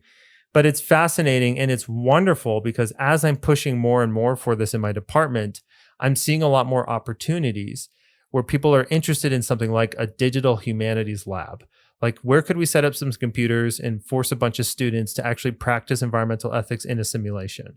Can they do it? Can we assess that? Can we talk about digital avatars and how people, like, even just moving beyond video games, thinking about this more in an anthropological sense? How do we get students to really critically analyze what it is to be in an environment where they project an image of themselves and others interact with that image rather than the person that's behind the keyboard? So there's just a lot of exciting things to do with it in work, and that's kind of what I'm doing with it, I guess. Yeah, I think some of that highlights how you can approach a topic and think you know what you might do, but then given a simulation or an interactive experience, you might have to reckon with some things that you didn't expect. So that's very powerful for the students, I imagine. Yeah, one game I love to teach for introductory classes is Papers, Please, because very specifically that game, I love that game. And what I'll do is I'll have a student play it, and it's, connected to the projector so everybody's watching. And then I'll basically be interviewing the student, telling them to think out loud. Why'd you make that decision? Why'd you decide to do that? And sometimes students are like, well, the game wants me to do this. And I'm like, why do you think the game wants you to do this? What happens if you break a rule? And then I'll say, okay, next decision that you make, we're going to put to the vote of the class. Class, should the student let this person through the border? And we'll vote, and then they'll make a decision. And sometimes there are repercussions. And I love Papers, Please specifically for that, right? I think it's a super fascinating way to illustrate, how people actually interact with video games. Oh gosh, I bet that gets the students talking too. And it just keeps the dialogue going beyond sometimes what the game creators are intending with games like Papers, Please. Like this is a lot of people in a room now getting involved, and like, I don't know if it gets to the point of shouting, but I bet some students get a little audible with their thoughts, right? At least with their facial expressions. You'll get some student will make a decision, and you get a row of people in the back. They're like, "Oh my god!" Or someone's like, "Why'd you do that?" And they're like, "I thought it was the right thing to do," And so there's a lot at play. Obviously, when something like Papers, Please is going on, but incidentally, Papers, Please and Before Your Eyes are probably the two go-tos to teach video games. Incidentally, Papers, Please is among one of our most popular episodes. Yeah. Oh, we love that game. So if you look at indie games from the past few years, what do you notice? Which indies leave an indelible mark on you? This might be because I'm looking for it. Personally, I'm very interested in games that come from non-normative corners of the industry. So a vast majority of video games are going to be coming from like Japan, Korea, United States, and Europe, right? And I'm super interested in video games that don't come from those locations. And so, for example, recently on stream, I played a game called The House of Hikmah, which has to do with Middle Eastern culture and beliefs and historical figures. And I loved that because for me, it's like, I'm interested in learning and education, but so I want to like learn, but I also want to see how like that kind of influences game design, right? A Space for the Unbound was another one where, this is coming from a different corner of the world. This is Southeast Asia. I'm very interested in games from Latin America because in my graduate studies, that's where I started, was environmental humanities and Latin American studies. So there's a game that I talk about quite often called Mulaka, which is a 2017 game that's made from a studio from Mexico City, but made in conjunction with an indigenous group from northern Mexico. And that influences game design. The indie that's left an indelible mark on me, kind of continuing this conversation, is the game Arco, which I think you guys probably knew was coming. Arco, to me, having read a bunch of novels from the Latin American boom period, which is like the 60s and 70s, where this is like this huge, I would say like worldwide global kind of explosion of interest in Latin American literature. Arco to me is probably the best representation, or I would say homage or follow-up to boom period Mexican novels. And I could teach an entire course on that game. That game is so remarkable in how it deals with Latin American history, Mexican history, boom literature, multicultural perspectives towards different historical events. Like Arco kind of has it all in a lot of those ways. And to me, I got really miffed at reviews that called Arco a Western. because it is not following the American Western tradition of storytelling or literature. It very much is grounded in something that is distinctly not American. And I think that's what makes its story and its storytelling so phenomenal, is because it's from outside of those regions. And so to get back to the actual question, right? Looking at indie games from the past few years, we're seeing just a lot more support and interest and eyeballs and attention and polish, I would say, from games that come in the indie sphere from these non-normative gaming places. I think that's going to continue to snowball. I personally think that like Mexico is kind of entering its golden age of indie video games. Spain, I feel like with studios like the Game Kitchen, right? For example, they've kind of hit this stride where it's like we have this established industry from a European country that's, no offense to Spain or Spaniards, but typically not your top 5 when you think of countries from Europe, And I just think we're starting to see that, and I'm super interested in that. What I love about the indie space is that you have, even outside of like different regions or cultures where games are coming from, you just have things like wholesome games, right? Where it's like, okay, or let's talk about this whole aesthetic within indie games. Right now, the big trend is like friend slop, right? And I just think it's really cool to see how the indie side of the industry can pull together its own trends and have its own influence in its own waves that impacts the greater industry. It's no longer top-down AAA influencing indie devs to recreate or upgrade their favorite childhood games, right? I think we've actually, in a way, we've kind of moved beyond the era of Stardew Valley. Stardew Valley is concerns Ape's version and vision of a game like Harvest Moon 64.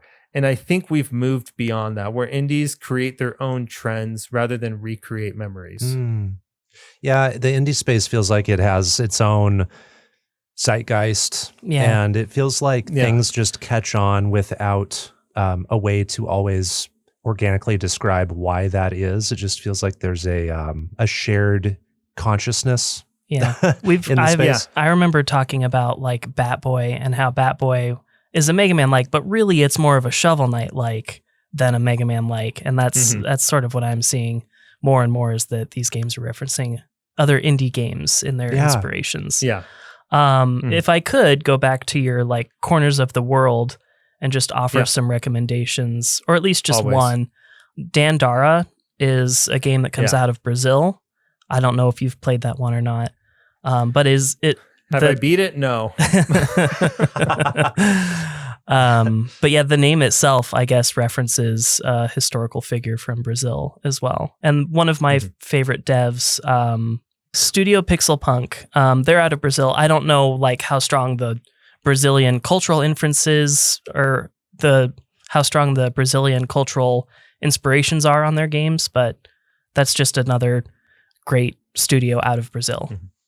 Yeah, I think you're totally right. So Jacob, we're here at the end of the section. We want to know, what are you looking forward to doing next? Personally, professionally, anything?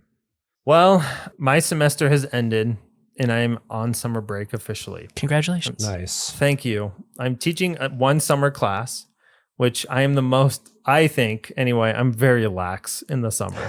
Very lax. You want the cool professor, go with Summer is Professor chilling. Yeah, honestly, take me in the summer. If you're listening to this, take me during the school year too. We need those numbers, right? But take me in the summer if you want me super, super laid back. If you want to derail the class easily, summer, man. Summer. So what am I looking forward to next? Honestly, I'm really looking forward to the summer. There's a lot of really fun things that I'm going to do personally and professionally. I've got a reading list that I'm really excited about because I do love to read and I have a lot more time to do it. Personally, I'm taking the kids camping and fishing a whole lot. I'm going to be outside touching grass, maybe even touching grass on a mountain, guys. This is going pretty hard this summer. Let's see, in terms of like game creation, or content creation, I should say, I'm not designing a game anytime soon. Yeah. Okay. Not yet. Yeah. Were you there? Somebody asked me once, they're like, Jake, if you could design a game, what would it be? And I said, I had an idea for a game once, and it was based on smashing two words together.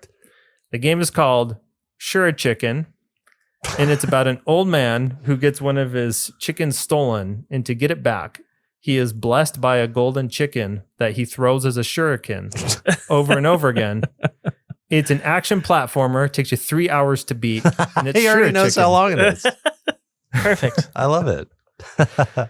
So, yeah, in another life, or if there were, 25 hours in a day, I'd probably work on Sure Chicken. But in terms of content creation, what am I doing? I don't know, guys. I don't know. I think I'm not going to try to add anything else to my plate because I already don't sleep enough and I have too much caffeine. You've got so a I'm lot. looking forward to a nice summer break. Yeah, that's great. We love that for you. And that's what you deserve. Thanks. Sweet. Well, Jacob, could you go ahead and let listeners know where they can find you and your content online? Get your pens and papers ready because the list is long. I'm kind of everywhere, but at the same time, nowhere. As far as social media goes, I'm really only on Bluesky. I adopted Bluesky early enough that I'm not ChipDip18. I'm just ChipDip. ChipDip.bsky.social is where you can find me. If you are interested in catching a stream, I stream part-time. I typically do the goal is 4-hour streams a week. That is twitch.tv/ChipDip18.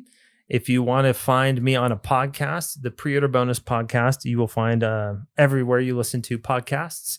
That podcast name has terrible SEO.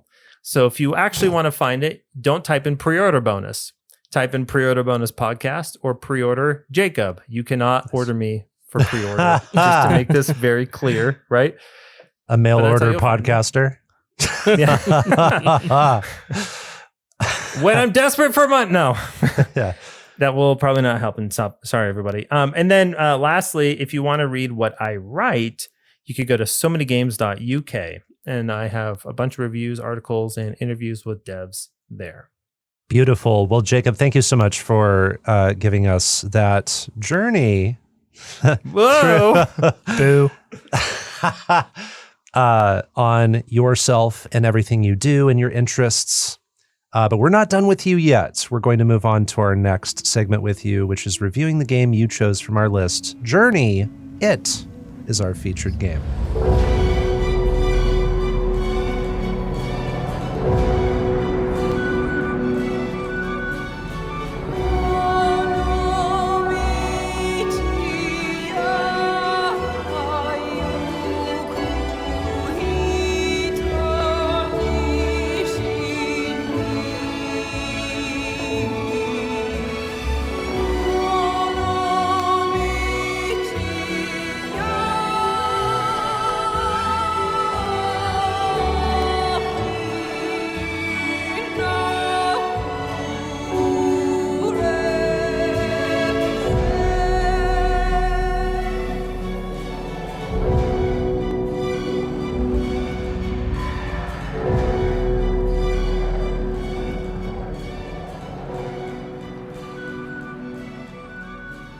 So Journey is an adventure game first released in 2012, developed by That Game Company and published by SCE and Annapurna Interactive, depending on the platform. The game synopsis from the Steam storefront reads, quote, "Explore the ancient, mysterious world of Journey as you soar above ruins and glide across sands to discover its secrets." So Journey has you controlling a red-robed wayfarer in the desert. In the distance, you see a mountain with a glowing peak, and you begin making your way toward it. As you explore the desert, you may encounter companions in the form of other players, and you discover remnants of a lost civilization. You start to see visions of white-cloaked figures, and you understand that you must make the trek to the top. So that's the goal of the game, is to keep walking / floating until you reach the top of the mountain. The game is wordless. There are glyphs and tablets you can see illustrations on to sort of glean a deeper meaning from. But otherwise, this is a wordless experience, and one that many consider one of the most well-known indies. That's what I would say to set up the game. Otherwise, I'll throw it to Disco to cover the gameplay. Yeah, for gameplay, pretty typical 3D platformer affair in terms of controls. You can move around with the twin sticks, controlling your character and camera.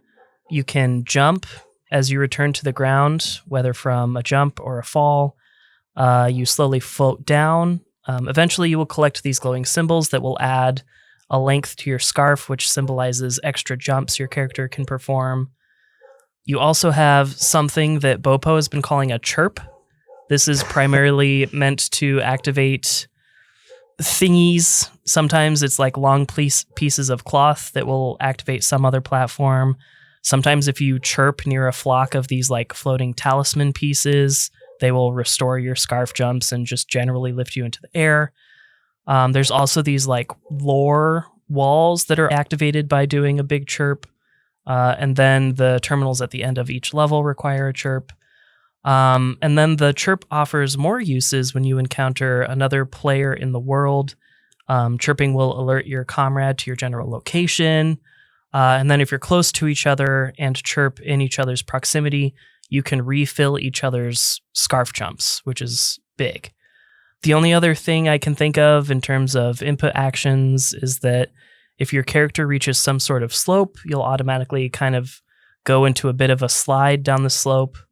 And apparently you can lay down and take a little nap. I saw we learned that on your stream very recently. Yeah. There isn't really a nap, but you can lay down. You can pretend you're napping. Yeah. This doesn't seem to serve any purpose to my knowledge. And when you boot the game, it does ask you to like tilt your controller to get started. And you might have to do it at the beginning, but tilt controls are totally optional in this game. And as you might predict if you listen to the Flower episode, I totally didn't use them at all. And I'm pretty sure that was still the case actually when I first played this. And Journey was released on PS3 in 2012, PS4 in 2015, and PC and iOS in 2019. I remember it received a lot of Game of the Year nominations and awards. I remember notably IGN gave it a Game of the Year award, which back in 2012 was a new kind of game to receive a big award like that. And ever since then, it's received all these ports. That game company has been known for being sort of a pioneer in the indie space for these wordless, speechless adventure games, and I think it's been a very influential game. We often use the term journey likes when we play games like Abzu or The Pathless or any number of games like this. So Jake, you looked at our big lists and Journey stuck out to you. You said, I want to pick that game as the game we discuss. Why did you pick Journey from our lists? Journey, it was a hole in essentially my indie game history backlog. And I was super curious to not just play it because I knew that had a lot of historic influence on many indie games that I have loved. Like you said, journey-like is a term that gets tossed around out there to describe the type of experience that it is. From what I understand, Giant Squid that made Abzu, The Pathless, and Sword of the Sea, there is shared DNA, I think, in those development teams, right, between that game company and Giant Squid. I believe That's so. what I've heard. Yes. Yeah. And I've played all three of those games from Giant Squid. Funnily enough, the one that I liked least was the one that was the most probably environmentally strong in its narrative, which was Abzu. Part of that was probably because I played it on a Switch Lite and it ran like Dookie. But would love to maybe retry that one someday and change my opinion on it. So yeah, that's part of it. So I played The Pathless, love The Pathless. I had played Sword of the Sea. Sword of the Sea I also really liked. I think out of those three, maybe The Pathless was my favorite, but the visuals of Sword of the Sea just blew my mind. Because absolutely. To me, that kind of spectacle is on the level of quality and polish that you would get from a AAA studio. Absolutely. Right? Yeah. Just remarkable. So yeah, Journey was primarily, I just wanted to kind of fill that hole, understand what the hype is. Also, I won't name them because I know they won't want to be perceived for this comment, but somebody whose opinion that I highly respect in the indie space believes or claims that Journey is super overrated. Okay. And so I was like, I have got to play this game because I respect your opinion and I agree with you many times, but everybody else is telling me that it's appropriately rated. So I gotta see what the deal is here. So that's where that came from. I'm early spoilers. I'm more in the camp of this person. I wouldn't use extremely, but I don't love it the same way everyone else does. Okay. Yeah. I think there will be some surprising aspects to how we examine the way people love this game, at least from my perspective. I think some of that might not be a surprise to Disco, but Jacob, I actually have some personal anecdotes from just 24 hours ago when I replayed the game on stream that I can't wait to share with you today. But we want to hear from you first. What are your overall thoughts on Journey? We think it's pretty incredible that you hadn't played it up until recently, and we're honored to have you on as someone with a fresh perspective. So what is that fresh perspective from you as someone who has played a lot of the games that have been influenced by Journey? Yeah. It's funny because as much as that was my reasoning for playing the game, I really tried to take the game at face value. I really just tried to meet it where it was at and not with its historical baggage and the acclaim that it has received, which frankly was extremely difficult to do. It was really hard not to play this game and think of, I see, and not just focusing on connecting the dots historically between Journey and games that have come out since 2012. But just like my general thoughts is like, gorgeous, super recognizable art direction. I played this game on PS5, so I am very uncertain. I did not look this up. How different this version looks from previous versions? Because I know that this indiscernible for my eye. Yeah. Okay.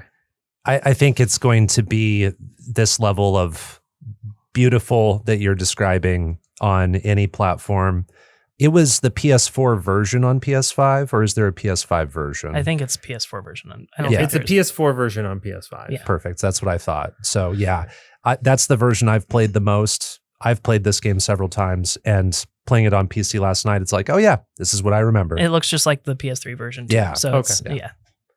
Okay. Well, I was curious because some of the details, for example, like your cape will get covered in sand as you were sort of traversing and gliding down things, like these small textures and details. I just thought gave it like this extra edge of polish and just kind of noteworthy little specks to add to the spectacle of what I think Journey really is.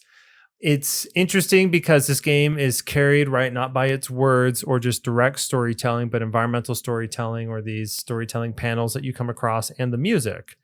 And so this is one of those games, I feel like, where we could start a whole debate on whether or not this is a video game or if this is interactive art. I think Journey might straddle that line. I think if I had to pick something, I'd say it's more of a video game than interactive art. But yeah, I think the vibes, the different details that are in there, really loved all that. In terms of dislikes, I didn't really like the antagonists and how they were described or how they were presented as antagonists. That didn't quite work for me, and we can talk about that in more detail. Yeah. I think I just really appreciate, and this is where, again, I can't take it out of its historical context, but something like Sword of the Sea, where you get immensely dramatic environmental changes, that's not present here. This game really is about making progress forward and less about what you were doing with the landscape as you were moving forward. And so just to keep it kind of brief, those were my biggest likes and probably biggest dislikes of Journey. Beautiful. And if you were to give a score for yourself for the game out of 10, what would you give it? I would give it an 8. Perf. All right, DiscoCola, I'm curious about your thoughts. I know you've played this game multiple times. Not as many times as you think. I tried to look at my PS3 trophy list, and I did at least turn it on back in 2012, but I didn't actually beat the game until 2021. And so that means that I set it down at some point and didn't touch it again for like a decade. That's a very long journey. Hey, there's an achievement. There's a trophy for Yeah. waiting 7 days to come back to it. I think I got that one. He thought it said 7 years. Yeah. Pretty sure I got that one. Yeah. Several times over. But anyways, to get into it, first, pretty much in any case, I don't like looking at a sandy desert setting in any capacity, whether it be movies, TV, video games. Not my favorite thing to look at. Nevertheless, I think this game and all its architecture is really attractive. I think the set pieces in this game are amazing. I didn't really experience this properly when it was first out, and have played many games that it has inspired before really exploring it. But there are sets in this game that stand out as a Journey-ass level design. And I'm thinking about the big desert slide that has a section of forced side scrolling. You see that in games and you're like, oh, that's from Journey. And I'm talking about the big float at the end that we also see in Isla, that we also see in The Lost Ember. That's something that stands out as a Journey level design. And even though I don't see the underground evasion section as particularly Journey level design, I always remember it as something that was a standout moment in games that come from that game company, because there wasn't really anything up to that point in their gamography that was avoid these terrible things that are looking for you. I love the big float at the end. I think this game did something really clever, that it puts the most sluggish and painfully slow piece of the game right before the part of the game that feels the best. And that makes that section just a ton of fun, and it's, so easy to get around, and it just feels like a great reward for dealing with that section of snow. In addition to that, I think the physics feel really good. Jumping feels good. Floating in conjunction feels amazing. And then if you're getting those talisman boosted jumps, that just feels like the best. Even sliding down slopes feels really good. And then lastly, for the first time ever, I really got to truly experience Journey as it was intended, with a second character present throughout most of my journey. Now that doesn't mean that I was with the same character through most of my journey, but most of the time I was playing Journey, I was with someone else. And I got to experience how that chirp fills up each other's scarves, and that totally changes the game in a huge way. Not to mention all the little ways the game design encourages you to work together with the strangers you meet.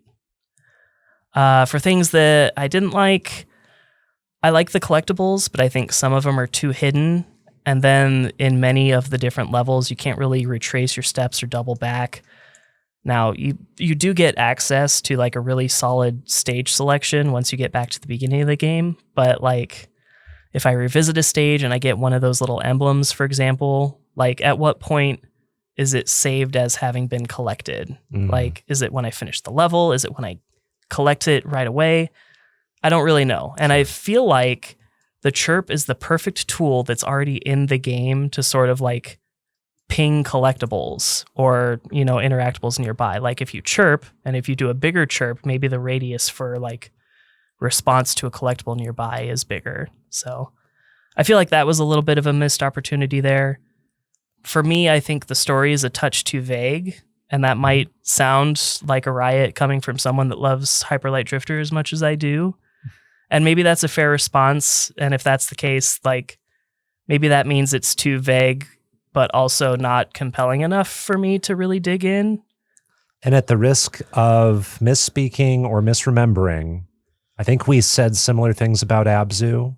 Yeah. While coming up with our own hypotheses about what we were picking up, and just sort of being okay with what we were reading into it. Yeah. And, I know we're going to talk about what we tried to gather from the story, but what I'm gathering from this story is very similar to what I'm gathering from Abzu. So that early spoiler for that section. Yep. I know I praised the snow section for laying the groundwork for the big float feeling extra rewarding, but I do think that the snow section is just a little bit too much. If my mood is just a little bit off, I could see myself just maybe turning off the game and just coming back to it tomorrow, just to give myself some rest. Yeah. And then last, for trophy collectors, I think the trophy that is finished a majority of the game with the same companion is a bit of a big ask in the modern world. Like maybe you get lucky like you did last night, Bopo, and have the same companion throughout the game first try. But like I have to make a strong effort just to finish this game in one go, like setting aside that amount of time. If I also have to set aside time for like restarts for getting ditched, it's a lot to ask for me in this, in a modern world.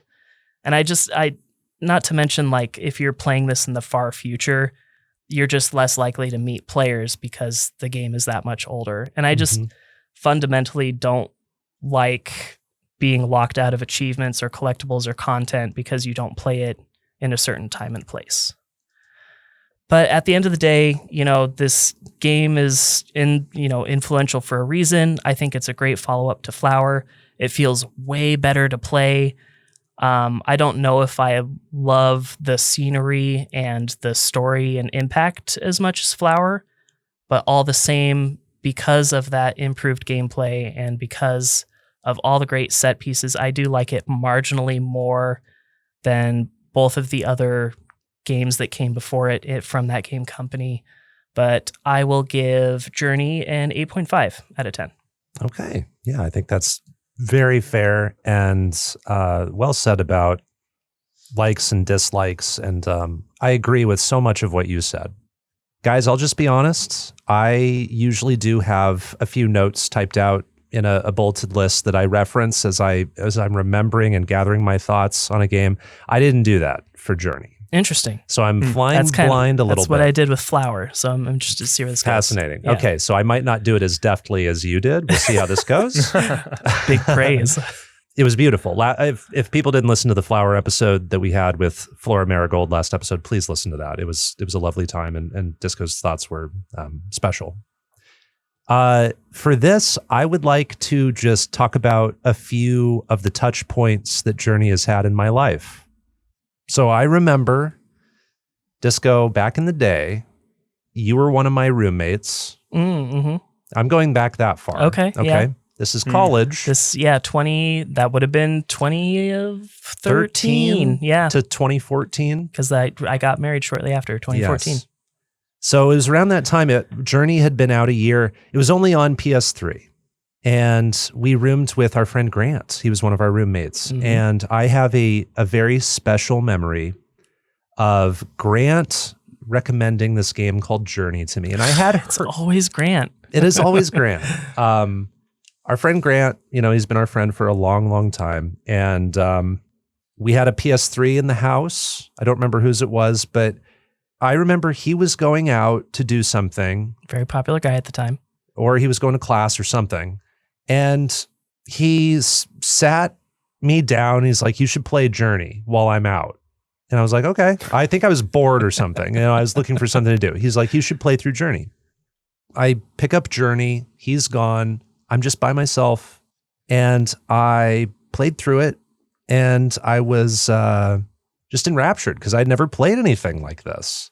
And he comes back and I'm still sitting in the same spot. And I've just finished the game, So in that moment, I think Journey to me meant like, hey, this is a really cool sort of like experimental feeling experience. Like I'm going to look for more games like this. And this was one of the games that sort of turned me on to indies, other than Limbo, which Grant was also introducing us to a couple years before this.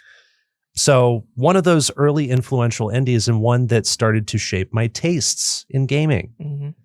If I go forward to my trophy hunting years, I know Disco relates to this. I know, Jacob, you relate to this to a degree because you used to hunt for trophies, right? Mm-hmm. Was it trophies or Steam achievements you used to hunt? I played a lot on Xbox where there are achievements. Oh, okay. Xbox achievements. Same thing though, right? You used to look for that extra sense of completion in games. I know you used to have that compulsion. Well, I had a phase circa 2018 through 2022 where I was really into trophies on PlayStation. And I thought, this will be how I always game. I'll always try to look for games on PlayStation. I'm always going to go for the 100% and then we started Underplayed. And then we started doing a podcast. So I've sort of come to terms with the fact that that's not really a tenable way to live my gaming life. But around 2021 on PS4, I was, knocking out games in my backlog that I had started that I'd maybe finished, but I hadn't gotten all the trophies in. I had gotten some trophies in Journey on PS4 in like 2019. In 2021, I was dipping back in and I was grinding playthroughs to find 10 or more players to play with. I was sitting down, meditating next to every random companion that I found, trying to get that trophy for sit and meditate with another player for more than 20 seconds, just sitting there hoping someone would understand what I'm doing. And a lot of times people would just keep going and they would leave me back behind until I found one person who finally got it. And then also, like what you were talking about, reaching the summit, having played most of the journey with the same person, that can be frustrating too. And thankfully back in 2021, that was a few years ago. This was on PS4, not PS3. Few more players were on this version at that time. So I was able to get some of these things and I got the 100%. And I felt very lucky to be able to fit that in. So I experienced this game so many times through that sequence of trophies. And so it meant something new to me where I was like caring about what kinds of interactions I would happen to roll with people dropping into my game instance. And I was caring about the corners of the game, finding all the murals, looking for the glowy symbol things, extending my scarf, trying to get through all the gates in the desert when you're surfing through the lost city. And I had a new appreciation for the game, for all of what it was offering then. Well, I think I might have replayed it in the few years since. I can't remember which year it would have been, but I did want to replay it yet again last night. And all these years I've thought, Journey's great. I've had years where I'm in the camp of this is a little bit overrated, I think, or it's a little bit over talked about, right? I've heard so many things about Journey over the years, and I'm kind of done hearing about it. And to me, I was kind of always in the 8.5 to 9 range if I had to rate it out of 10. Amazing game. It's in my top 100 indies. Not in the top 10, not in the top 20 necessarily. But like top 30. But like top 30, yeah. At least top 40. And it's a standard. It's an indie standard, right? A term we hear in the music world. And so last night, I had been sick last week when I was originally going to stream Journey. I was going to stream it well over a week before this recording. I'd be in great shape. I got sick. I had to postpone this stream to last night. And I'm looking forward to the stream, right? Journey. I know this game. I'm going to sail through it. It's a short game anyway. I've played it a ton of times. I'm going to remember every section. And chat's going to be there on Twitch. But otherwise, it'll be predictable. It'll be gorgeous. I will love the music just as I always loved Austin Wintory's soundtrack. And maybe someone in chat will discover it who hasn't seen it. I kind of hope they get to experience it on their own, but at least I'll have companions, right, in chat. I might run into companions online. I might have companions in chat. Last night, I start stream. I do my usual thing. I haven't streamed in over a week because I've been sick and so busy and a little burned out. And immediately, in the first 10 minutes, 4 first-time chatters are in my chat. Don't know these people. I don't even recognize them. They're not friends of friends. They're people that go by very short nicknames such as 10, Co, V, and Gem. And I wasn't understanding where they were coming from. It didn't make sense to me. Like, this never happens. I might get a first-time chatter from a raid. If I post on Bluesky that I'm live, some random person who follows me that doesn't really know a lot about me, they might join. But this is new. Well, these 4 join in, and it becomes clear after a few minutes that these people know each other, and they're part of a Discord community that is Journey focused.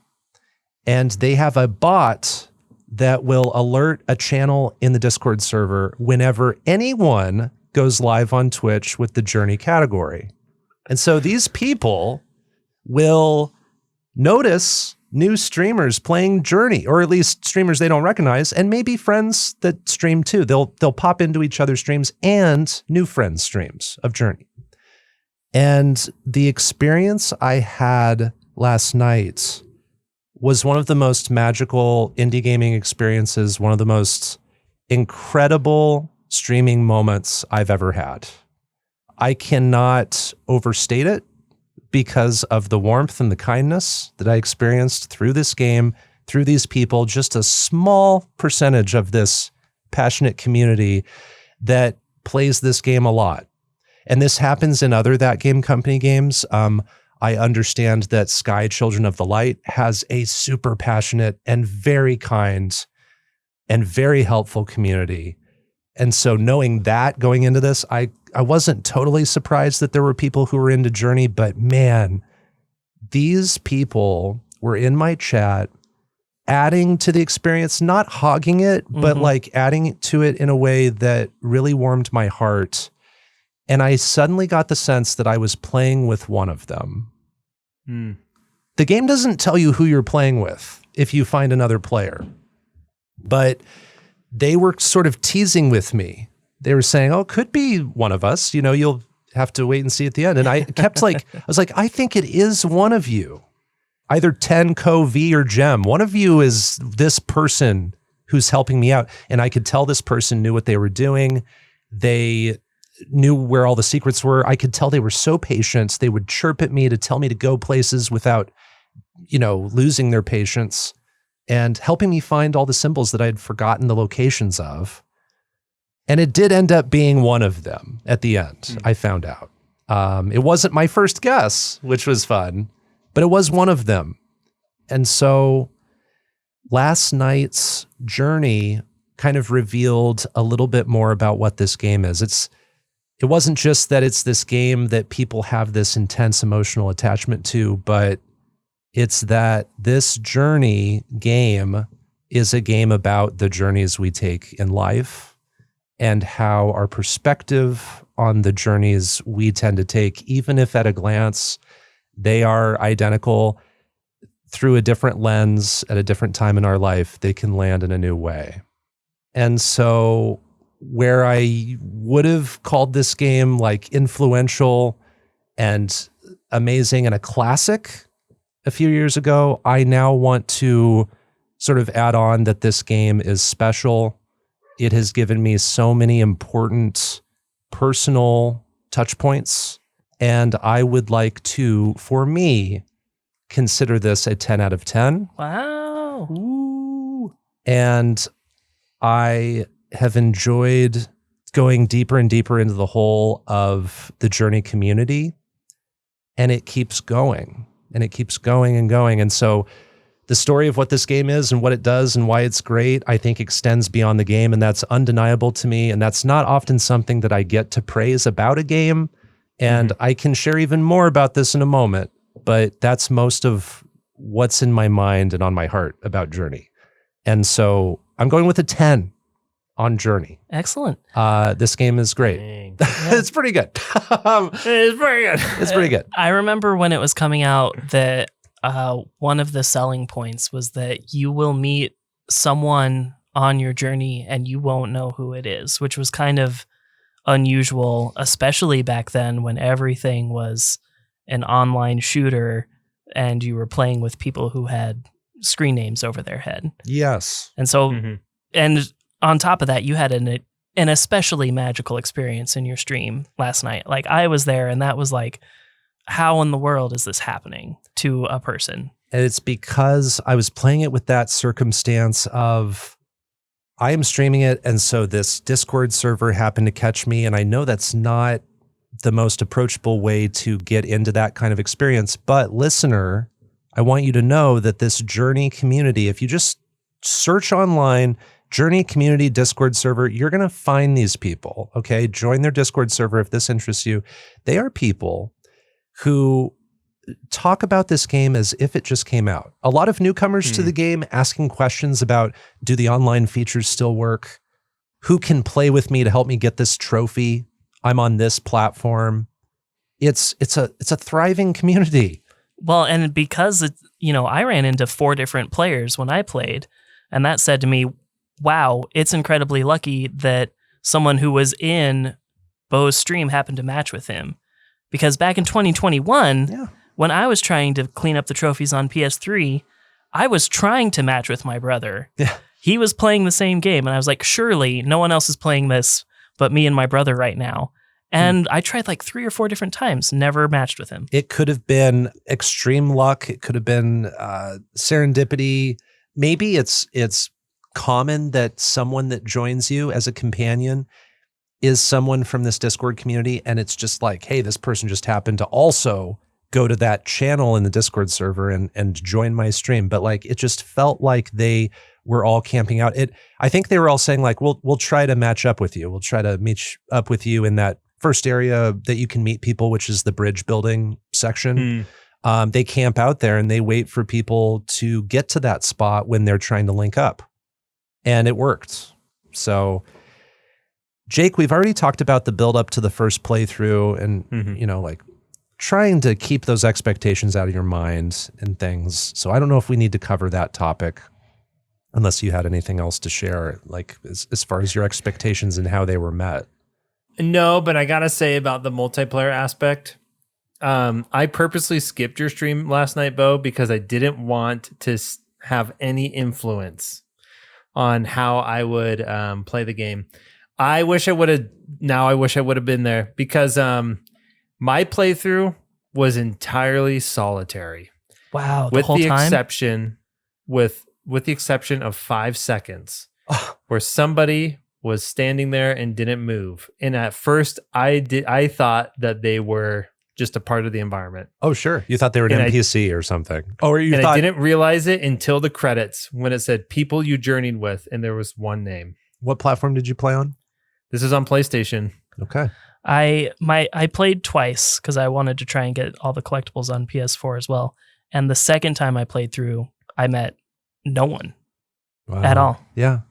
And so there's this interesting like dichotomy going on where it's like you might play this on a weeknight by yourself on your PS4 and you're not going to see anybody because it's 2026. And I don't blame you for, I don't blame anyone for not being there or whatever. It makes sense that no one's there running into you.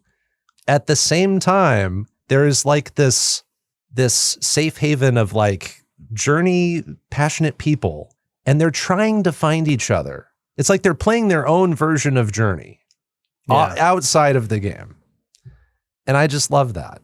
Yeah, no, that's, man, because what kills me is this was one of the biggest selling points of Journey is that it has crazy, somebody mentioned, they call it asynchronous multiplayer, which I don't know to what degree it's totally asynchronous, but I remember when I first played Death Stranding, for example. I was going to bring this game up. I'm so glad you did. I love so much about Death Stranding, except for the parts that I don't. But one of the parts that I love about Death Stranding is this asynchronous multiplayer. And I remember in Death Stranding 1 and Death Stranding 2, there were particularly difficult sections where you have to be in hazardous mountain regions. And in Death Stranding 1, like you, right? Since I have a podcast now, very rarely do I play a game beyond the main story, or at least intensely beyond the main story. But in both Death Stranding 1 and Death Stranding 2, I was like, you know what? I'm going to take 10 hours and I'm going to build a whole lot of crap in this really difficult section. Nice. And I am going to grind the heck out of this because it means a lot. And it's so meaningful when somebody's like, oh my gosh, there's a zip line right here. So when I have to make this return journey, it's going to be so much easier. I think there's something about that. And it's pretty rare, I think, to find that kind of kindness baked into game design. And so playing through Journey and knowing that it had asynchronous multiplayer and not seeing a single person, a part of me was like, I had the same reaction. I was like, I'm playing this game 14 years after it came out. So I'm not that surprised. But I think listening to you talk about your experience, I'm like, man, Bo played an entirely different game than I did. Because for me, this was not a game about togetherness and overcoming adversity with somebody. This was me on a journey against a harsh environment where I am being led forward through these different visions that I have of this person, this who I understand to be like this woman-like figure that's kind of beckoning me to do the insurmountable. But it was a very lonely journey. And the way that I played it, I mean, it was, I would say, very like, I don't know, maybe it's like character building, but it is very solitary, right? Yeah. It very much feels like something like Sword of the Sea, where Sword of the Sea, like you do interact with not other actual people, but you interact with different like species and environments, and you do things together with them. But this experience was like, nah, it's me versus the mountain. It's me versus these giant flying Steelix Pokemon that want to kill me. Yeah. You know, it's me versus the world, right? And the people that are rooting for me are distant. They are at the end and they are beckoning me. They are not with me, if that makes sense. Almost like I have to earn this. I have to earn the right to get up there. I have to show that I can get up there so that I can get the reward or whatever it is, whatever I'm seeking. And you know, I also think if you meet another person, it's kind of up to you to make it what you want it to be. And when I think back to all the times I met players in the past, 2013, 2019, 2021, those significant times where I played the game on PS3 and then PS4 before playing it on PC last night, I do remember running into players, but I didn't get the impacts that I had last night. Because I would run into 5 people in one playthrough, and you can just sometimes tell the age or maturity level of someone based on how they play Journey. Are they going way far ahead of you and not chirping to recover your scarf? Are they really taking their time, not paying attention to you? Are they chirping to like let you know where they are a lot? Are they following you? Are you the follower? And so you get like little dashes of these interactions sometimes, and people come and go, and you'll recognize, oh, this is a new companion because they might have a white robe now because they've done all the stuff. So I know I'm playing with at least 2 players this playthrough. That's interesting. The first player, maybe they turned off the game. Maybe I went way too far ahead of them. So you just realize, hey, that's someone somewhere in the world that I played with for a moment. We did share a little moment. That's kind of cool. But other than that, it was always just kind of a novelty to me. Yeah. And last night showed me that it can be more. It's not always going to be that way for probably most people that play this game, unfortunately. But if you find the community, if you have a way to connect with someone who can interact with you and just know that you're the person they're playing with, if there's some way you can make that work, either through streaming or Discord, or any kind of forum where these people talk about this stuff, if you can make something like that happen, for me, it was a little serendipitous and unexpected. Gosh, I will always remember this. I will always remember what happened last night. I went into the stream thinking like, here's this game I've played a bunch. I'll be on for a couple hours and I'll go to bed. Yes, exactly. And so I'm still thinking about it. I thought about it at work all day today. It's just unfortunate that I wish every journey could be like that. Yeah. Well, even just like meeting at least one person that was like trading chirps back and forth with me to like essentially skip an entire level. Like that was enough for me to be like, oh, this is totally how you get the most out of this game, at least, is with another person. Yeah. So did you guys find yourself, or I guess, Jake, you didn't have this happen as much, but what are the ways, Disco, that like you're finding these methods of communication? Well, or trying to read the other player's intentions when you can't speak. To be honest, like this was my first replay through for this episode, and when I was playing it, I was like, oh, I was just trying to finish the game, but I guess I'm doing this now. And so I guess for a while I was just trying to stick with them because like I don't know their experience level. I've played the game before at least, so for all I know, this is this person's first time. I don't know where all the secrets are or anything, so I can't lead them to something special. So I'm just trying to stick with my buddy at least a little bit. Yeah, and I think that's easy to pick up on and recognize if you're that other player. I'll just say this about the multiplayer stuff, and then we can move on to like emotion and story and anything else we want to talk about. But last night, Gem Minor is the name of the player who was playing with me, and they were teaching me how to go out of bounds closer to the end of the game. And we did do it. And there's a part where you can just fly sort of around this negative space and break the boundary of the game. And it really adds something. It's kind of hard to figure it out. And chat was helping me out with understanding what this player, who I didn't know was Jem at the time, was trying to get me to do.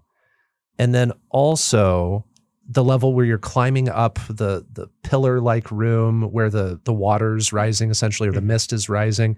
They skipped the trigger that makes the mist rise, but they showed me how to still like fly up to the top with them. So we had to use each other to do that. And that was really cool too, because I've played the game so many times. I was playing the game in new ways. I was discovering something new in a game that I thought I knew every inch of. So just wanted to put that as a final pin in that. And I guess like when we look at the game's story or emotion, I'd be curious to hear from you first, Jake, what you pick up on. If you want to touch on the antagonists and how they were portrayed and how that made you feel, that would be a good place to talk about that too. Mm-hmm. Yeah, I think music does a lot. Vistas do a lot, I think, for the storytelling. The small interspersed kind of cutscenes you get after each chapter with this, matriarchal figure that, it's interesting because, they kind of look like you. There's some sort of resemblance, but there's clearly a distinction, right? You were the one doing the walking. They're the one doing the talking. And you have to bridge that somehow, right? Yeah, I think that largely worked for me. I'm very okay with, I have it fresh on my mind, very minimalist storytelling, because I've recently played on stream ICO, the classic from 2001.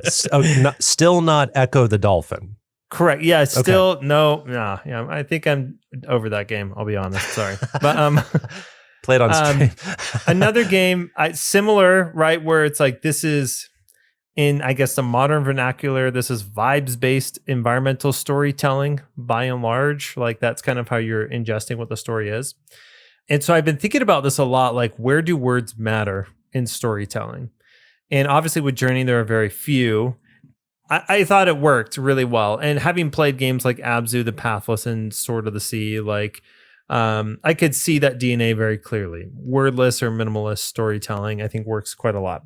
I agree with Disco in that, and again, this is where I could not shake the comparisons. Journey's got to be the most vague out of all four of those games, right? If we're comparing this with Giant Squid Games. And to be honest, I haven't played Flow or Flower, right? So I'm not all that familiar with that game company's. Flower's not going to be vague. There's not much story just in general. And then Flow, I think, is kind of what you see is what you get. Yeah, right? Their whole tagline is life could be simple. You're just a single-celled organism, essentially. Sure. Yeah. Nice. But so I think that observation is still valid, even though you haven't played this. Yeah. And so, yeah, my I guess rub with the antagonists is that too vague. I just don't exactly understand why the antagonist would go after the scarf birds, which is what I called them mentally. Which would be those, I don't know, they're not exactly creatures, but they looked like they were creatures of the cloth, if you will. And they would flutter in different flocks, and I would interact with them, and they would guide me as I kind of made my journey, right? And me thinking like, okay, I wasn't really thinking about this game in terms of like environmentalism as I would in other games typically, but I was thinking like, okay, why is this just a species interaction thing? Why is it so bad? And I'm sorry, to me, they look like flying Steelixes. And Bo, I know you're not super well versed in Pokemon, but Disco, I think you know what I'm talking about here, right? I know Steelix. You know Steelix, right? And I just wish that there was a little more tension there other than that this is a threat based on what the environment looks like. And so there's that section where you are underground and it's dark and you are avoiding them. And I was a little disappointed that I could just kind of hug a wall on the outside and I made it through there without any problems. And then on the snowy mountain, as they're kind of surveying, right, they have these big sweeping patterns. And I'm not saying that I needed necessarily like more insta-kill stealth mechanics or anything going on in this game. I don't think that's what my problem is. I think it's more like I felt like I didn't even have enough threads, no pun intended, because there are a lot of scarves in this game, to really start vaguely, either providing emergent narrative to explain what they're doing or to really understand why they were antagonists. Now, to be totally clear, I did find, I think, a handful of these panels that would give you some story, right? For me, my interpretation started leaning towards pilgrimage, and there are hazards on the way to complete this pilgrimage. And this is one of the hazards that kind of does that. However, because some of the set pieces and because they were a recurring kind of antagonist type, I was really hoping for a little bit more narrative tension as to why this is happening. Are they trying to prevent this pilgrimage very specifically? Like, if so, what is that? That could be really compelling. That could get me to kind of buy into this world a little bit more.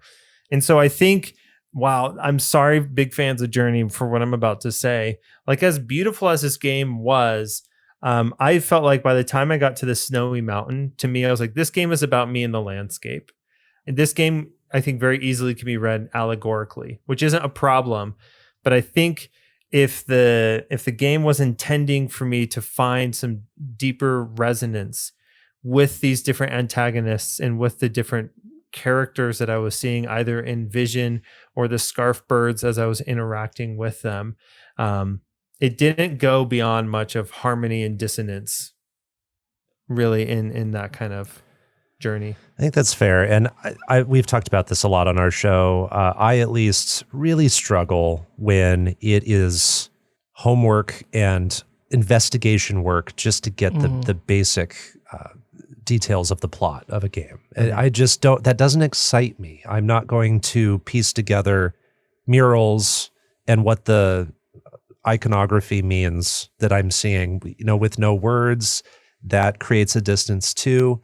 I do love that this game is wordless. I love that no one ever speaks out loud in this game in a language that I understand.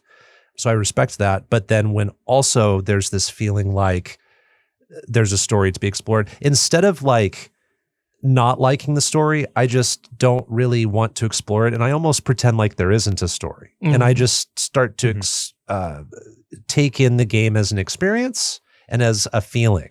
And so for me, Journey is more of a feeling game. And I think I've been able to create space in my heart and mind for that. I used to have a tough time with that back in the day. I used to be more black and white with games. Like, games, I should understand what's going on here. And I'm trying to just be open-minded to, hey, I don't get it. I'm not motivated to do that side of the game. And I think that's okay. That's how I felt about Abzu, kind of. That's how I felt about Sword of the Sea. I don't know if Sword of the Sea had, as much to be confused by, but I just enjoy these games and the feeling of them. And in Journey's case, I can focus on the feeling of connection, and I'm having these brief interactions with people somewhere in the world at the same time that I'm playing the game. That's kind of powerful enough for me.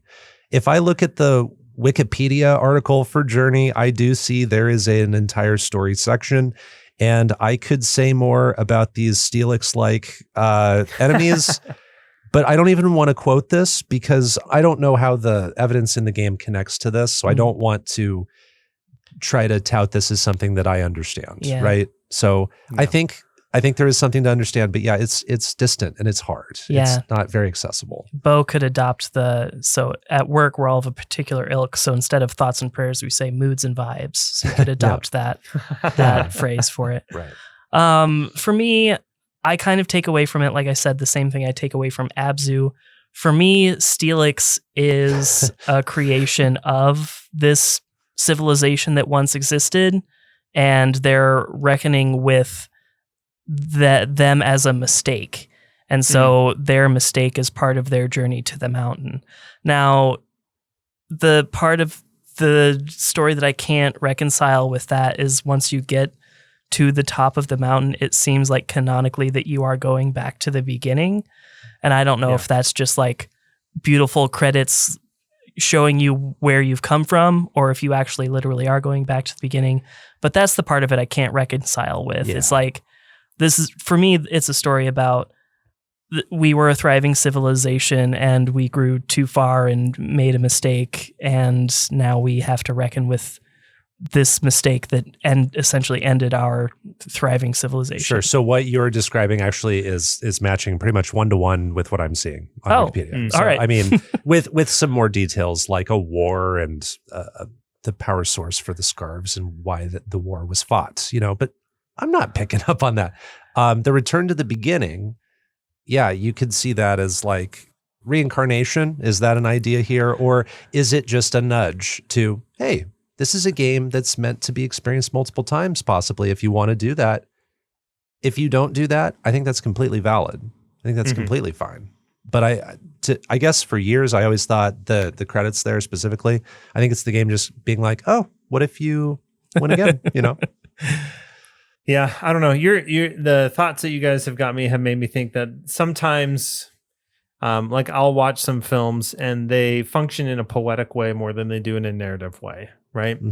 One of my favorite movies to do this, and actually I think it's one of the greatest adaptations of medieval epic poetry, is The Green Knight starring Dev Patel. Yeah. I really wanted to see that, and I don't even like medieval stuff. I saw that in the theater.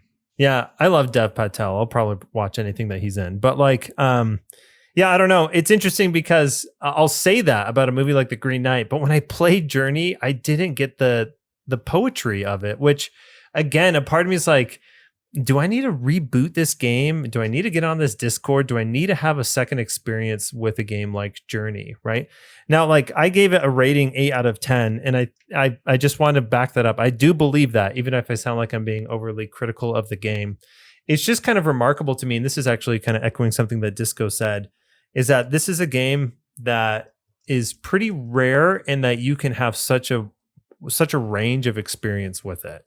Right. I think if you're playing a game, I don't know. You're playing a game like, I was actually looking at the list of other games that came out in 2012. Right. And it's wild to me that this game got Game of the Year when 2012 has some pretty big, well-respected and beloved games. Yeah. Right. But like, for example, another game that came out here, it's like the Dark Souls DLC came out this year. Mass Effect 3 came out. Also, the top selling game was Call of Duty Black Ops 2, right? Or Pokemon Black 2 and White 2 also came out. And these are games that are very much, by and large, they're going to lean towards narrative versus poetic. And so part of me is like, dude, people are claiming this poetic experience of Journey. That was not my experience of Journey. To me, it felt as a narrative that was too vague, that read allegorical, where I needed to insert my own symbols to make sense of what the game is. But if this game can function like a poem, I'm this close to being like, dude, I'm playing this game again. And I'm figuring out, I'm like, hard-headed, be like, where is the freaking poem in Journey? Because that is not what I got. And I want it. Well, if you do decide to go again, it is thankfully only like 60 to 90 minutes to replay. That is the bonus for sure. So you're not investing a ton. And so if you do take another journey, we want to hear the follow-up on that. We want to know if you see more of the light. Yeah. Please report back if you do that. Will do. How about the legacy of Journey and where we see its influence today? I mean, I guess we've talked about this plenty, but if there's anything else left unsaid. Yeah. I think for me, just having recently played it and thinking about the indie games that I've played, something remarkable that comes from the indie side of the industry is that you have extremely well-packaged video games. They function in this way. The comparison I want to make was short stories. When I teach short stories to students doing an introduction to literature or humanities class, I tell them short stories, by and large, focus on 3 ones. They have one narrative arc. They have one main emotion, theme, or story, and they typically focus on one protagonist. Those are your 3 ones. Short stories, by and large, almost all of them are going to adhere to that, right? In indie games, I think many developers have kind of perfected this art of, this game has one chief mechanic. It's telling one chief narrative arc, and it is going to do it in an extremely polished way, right? I think Journey absolutely does that, in the sense of, even though I didn't jive with the narrative, it really has a single structure. We're not cutting to other characters. We're not really invested in other people. Everybody else in the game is like a secondary character to you, the player protagonist. as you're walking through the sand dunes and as you go up this mountain to complete the game. And a few other, just to kind of give you a sense of what I mean by like a perfectly packaged game. You both probably know I'm going to mention this one, A Short Hike. That's my go-to example of a perfectly packaged game. You have one general arc, you have one general mechanic, and you have one main theme, and it just nails it beautifully with a lot of detail and a lot of polish. One that I really loved from last year is Kabuto Park. Mm-hmm. This is a game that I probably overplayed. Ironic for the Underplayed podcast. I think this game you could beat in 2 hours. I think I spent 3.5 hour streams playing this one game because I was so into it. But again, perfectly packaged. They're small but mighty games. Everything about them is highly detailed. There is no fluff in the sense of there's no ornamentation purely for a decorative sense in terms of game design and mechanics. And they have a mechanic that is finely tuned. And I think I look at a game like Journey and I'm like, I see it. You can have one bold idea and you just polish and sand down that idea until it is perfectly smooth, and it will get attention. People will see like there is some brilliance going on here. Now, I do want to caveat, in 2012, you had way more space in the industry to create a game like Journey and for people to actually recognize it, right? Mm-hmm. I remember looking this up for something that I was looking at the end of last year, but like the amount of games released probably in 2012 is going to be like 2,000 to 3,000. The amount of games that were released last year in 2025 is closer to 20,000, right? So I say that if you have a really good idea, you're going to get some visibility. That visibility is going to shift quite a lot between 2012 and 2026. But for me, just kind of looking through the games that it was up against in terms of competition and where it ended up getting Game of the Year. Let's see, it won Game of the Year for the DICE Awards and the Game Developer Choice Awards. Mm-hmm. I'm actually not surprised that either of those award ceremonies would pick Journey as their Game of the Year, because it is this perfectly packaged game. And I think that just makes, I don't know, for me, that's its biggest legacy. Indies sometimes, not always, but oftentimes, smaller developers can mean less red tape. And if you've got one really good idea and you've got a couple of friends and you manage to land a publisher, you can make that really just highly polished, incredible, perfectly packaged game. Perfect. I'm glad you mentioned A Short Hike, because as Bo was asking that question, that's the one that I thought of, because I mentioned Isla and the Lost Embers like end section that's very similar to Journey's. Even like the glide down on A Short Hike, I feel like that's inspired by Journey just on its own, and that made me also think of Toem. When you get to the end of Toem, it feels like Journey. So basically, if you are a game what has this like really drawn out end sequence at the end of a climb or a hike or a path or something, to me, I'm always going to think back to Journey. And again, hearkening back to all of those set pieces that I mentioned. Like if you're a game where you are surfing down a massive sand dune, I'm thinking of Journey. Yep. I think Journey has sort of accidentally influenced a recent trend that might have a different flavor in these recent years compared to like 2012. It's just that Journey is a game that's about ascension and getting to the peak of the mountain. Like at the surface level, you can understand that. You're in a desert, you see a big mountain in the distance. My favorite shot in the game is when the camera pulls back and you see that relationship between your character, your wayfarer, and your destination.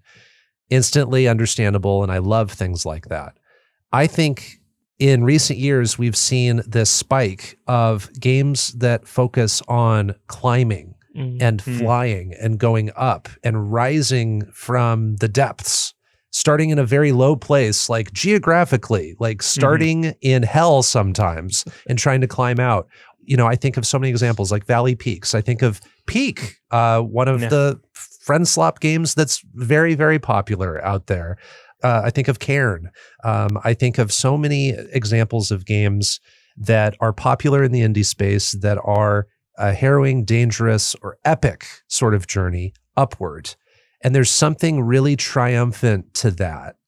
And I have to wonder if consciously or subconsciously, a lot of this trend has to do with the years following the COVID-19 pandemic and just a lot of people, a lot of families, a lot of communities being at a very low place.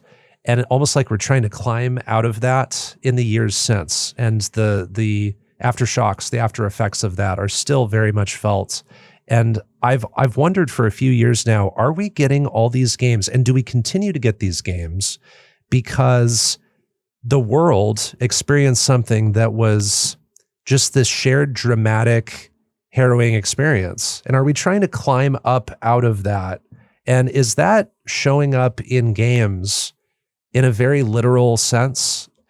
I think Journey, though, having come out in 2012, kind of has this blueprint for how to do it really well, how to have these set pieces, how to have this sense of scale and feeling of epicness. I see a lot of games borrowing that in these games today. For what purpose they're making it about flying and climbing and soaring, I can only guess. I can only wonder. But it's kind of cool that Journey came out so long ago now, and that we kind of see a lot of those ideas showing up in a lot of the games you guys are talking about too. I love tracing things back and forth. So is there anything left unsaid about Journey that we want to say, or should we wrap it up? I'm set. I think I'm also set. This will be maybe random, but one thing I wanted to mention, I guess, just about the movement is I was actually less annoyed in this game when I lost momentum than any giant squid game. For Abzu, not as important, but the pathless, it's incredibly important. I feel like that you maintain momentum going forward, because you are always zipping around in that game. And I loved the pathless, don't get me wrong, but man, when you lost momentum, it really stung. I was worried that would be my experience with this game, because you're trying to recharge the scarf. But I actually found that even the more friction moments worked mechanically for me. Yeah, definitely. I never thought about that, but that's so right. Well, Jake, thanks so much for joining us on this episode. We appreciate your wisdom, your insight, and all your observations about Journey and everything else. Can you tell listeners one more time where to find your work online? Sure thing. As far as social media, you're going to find me exclusively on Bluesky. I don't have a contract, but maybe I should ask for one. So that will just be Chip Dip, or I think you could just find me looking at Jacob Price on Bluesky pretty easily. If you're interested in anything, if anything that I've said here has made you wonder, hey, maybe this guy has something interesting to say, well, you can find me very readily on the internet. I write reviews for So Many Games at somanygames.uk. I have been doing this podcast for a very long time, the Pre-Order Bonus Podcast. Just search Pre-Order Bonus Podcast or Jacob, throw that name in there. And then if you want to see me live playing a bunch of indie games, or a lot of Backloggd games, it's kind of turned into, which is really exciting. You can find me at twitch.tv/chipdip18. Very nice. Jake, thank you again. It was lovely taking this journey with you. We wish you all the best. We'll see you online soon. And that is our review of Journey. You can play it on PS3, PS4, PC, and iOS. Jacob rated it an 8. DiscoCola rated it an 8.5. I rated it a 10. That's the end of this episode of Underplayed. You can find more of our episodes at kzum.org/underplayed and on common podcast platforms.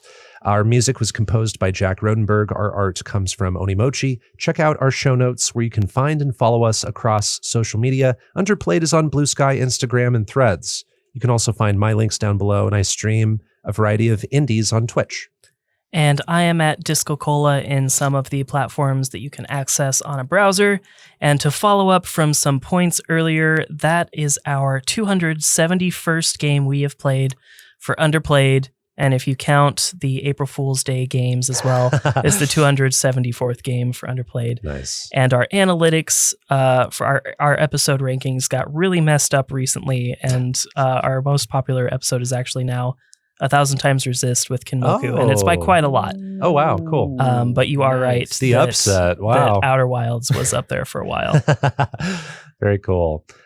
Next episode, we will be looking back at the 30 games found in season 9, and we will be planning our featured games of season 10. It will be our season finale episode. Until then, everyone, go bonk 'em.